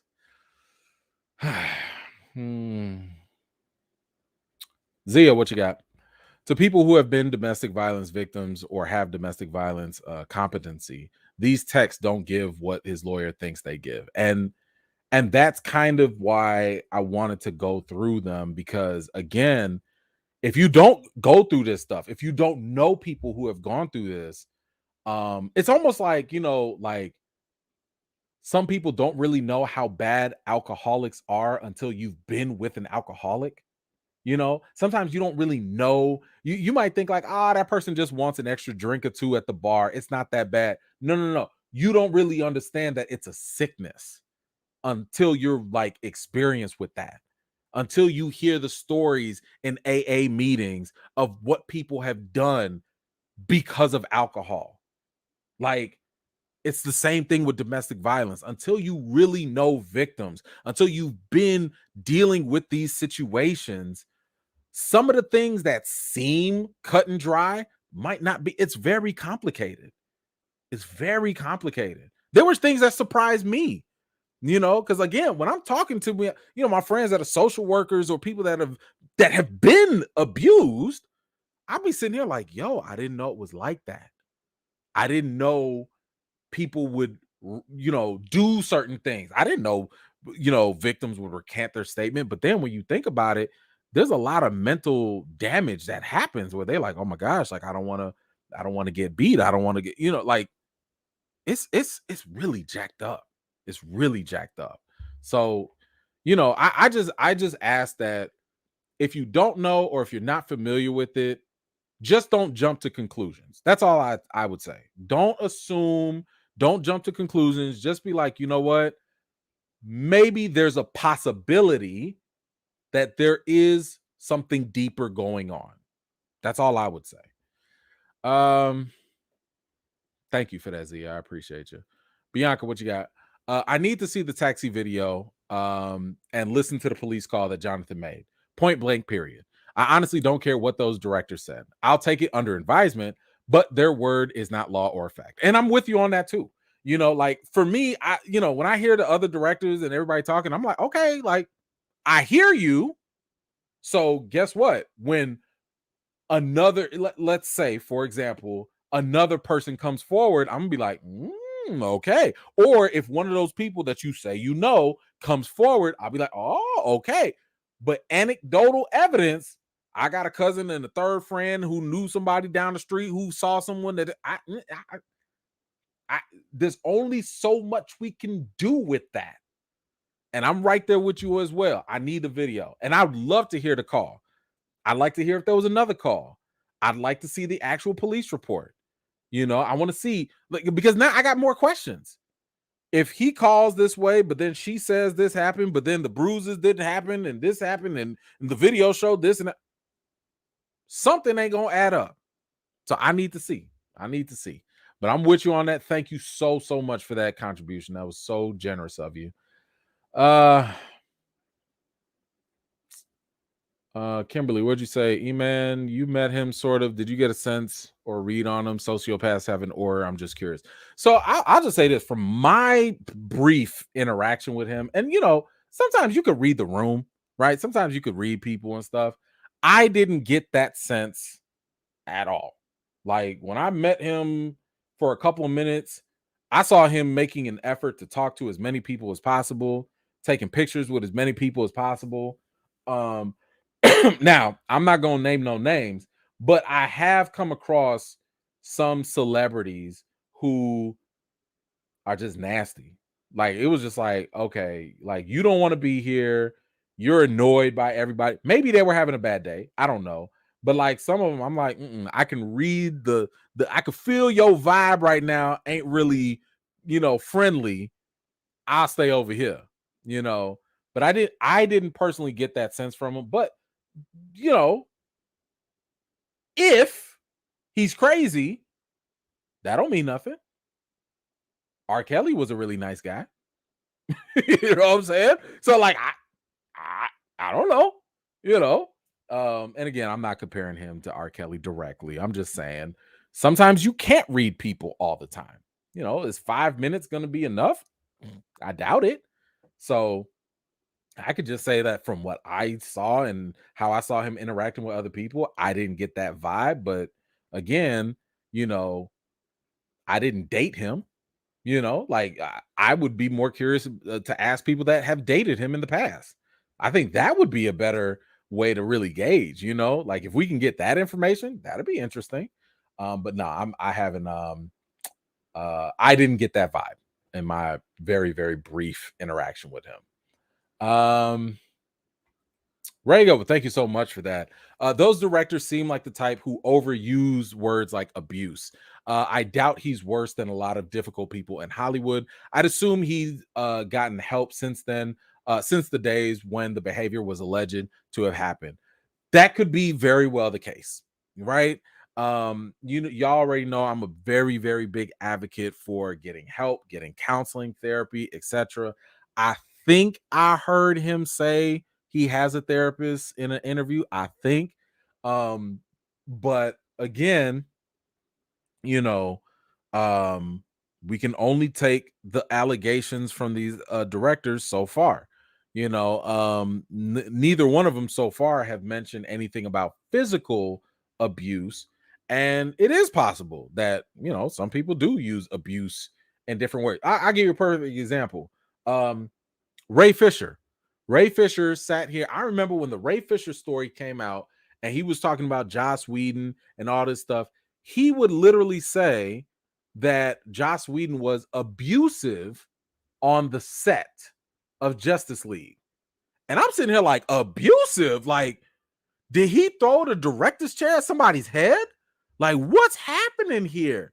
But what he ended up talking about was like basically he would make inappropriate comments, he would belittle people, he would yell at people. So the connotation, the way he was using abusive was not the way that I am normally taking that word in. Because when I hear abusive, I'm hearing, oh man, you beating somebody or you like roughing them up or something like that. I take it with a more physical connotation. So again, when I've heard this, and then when I heard that same director say, it had nothing physical, it was more of like emotional abuse and this, I'm like, okay, so in other words, Jonathan Majors to you and to the people you've known was just a jerk, or he was an a-hole or whatever. And again, that's not illegal. That's a difference. So I do think that if anybody has any allegations or accusations for this man, just be responsible with what you're saying. That's all I would say. Don't be piling on things and saying these things unless I would say you're ready to back them up, because then it's no one's going to take you seriously. If you just say it and then be like, nah, I was just playing. Nah, I didn't mean it like that. Come on now. This is a serious situation and you playing with people's names. You playing with people's image. You playing with people's money. You know, don't be coming in here talking about, oh man, E-Man was a bad guy. Okay, come prove it. Back that up. Prove it. Because if not, you're not going to drag my name unless I actually did it. Then I'm sorry. But it's like, look, let's be responsible. And the other problem with that is if you go and say things and you don't back it up or you don't, be specific, you're going to hurt other people that make claims. Because then other people are going to be like, well, that person said this and that didn't turn out. So why should we believe you? You got to be responsible with this. So that way we're not playing the crying wolf game with this very, very serious situation. Not just Jonathan Majors. I'm talking about in general. So I'm with you 100% on that. I definitely need all that extra stuff too. Let's see. Mr. Bobby Wright. The footage better not look like Kang versus Ant-Man. Man. Bro, if I would throw him away so quick if he was stomping and doing that. Like it just wouldn't be good. It would not be a good look. But thank you for that. I appreciate you. All right, guys, that's all we got for today. I want to thank you so much for taking the time to watch the video and to hang out on the chat. If you are again watching on the live chat, drop those comments down below. Really appreciate you. Somebody else asked about this, so just so you know, YouTube just added a new button. It's called the thanks button. So if, not just for me, but if you wanted to go on your favorite, YouTube channel or creator and show them a little love, donation wise, you can hit the thanks button. And that's what that button is. So I just want to put that out there. But I appreciate y'all so much. Next week, let me see if that is the case. Yeah, next week, I don't know if we're going to have a live on Friday. I'm going to try to do so just kind of bear with me. But we will be going live on Wednesday to talk about Mandalorian, so make sure you tune in for that. I appreciate y'all so much. Y'all remember, go ahead and subscribe if you enjoy the show, you enjoy the program. Let me know. Join the E-Fam. We'd all love to have you, no matter how crazy we get sometimes. It's all love, no matter what. You know the routine. Wash your hands, wash your butts. Have a great, fantastic weekend, and I will talk to y'all later. Peace.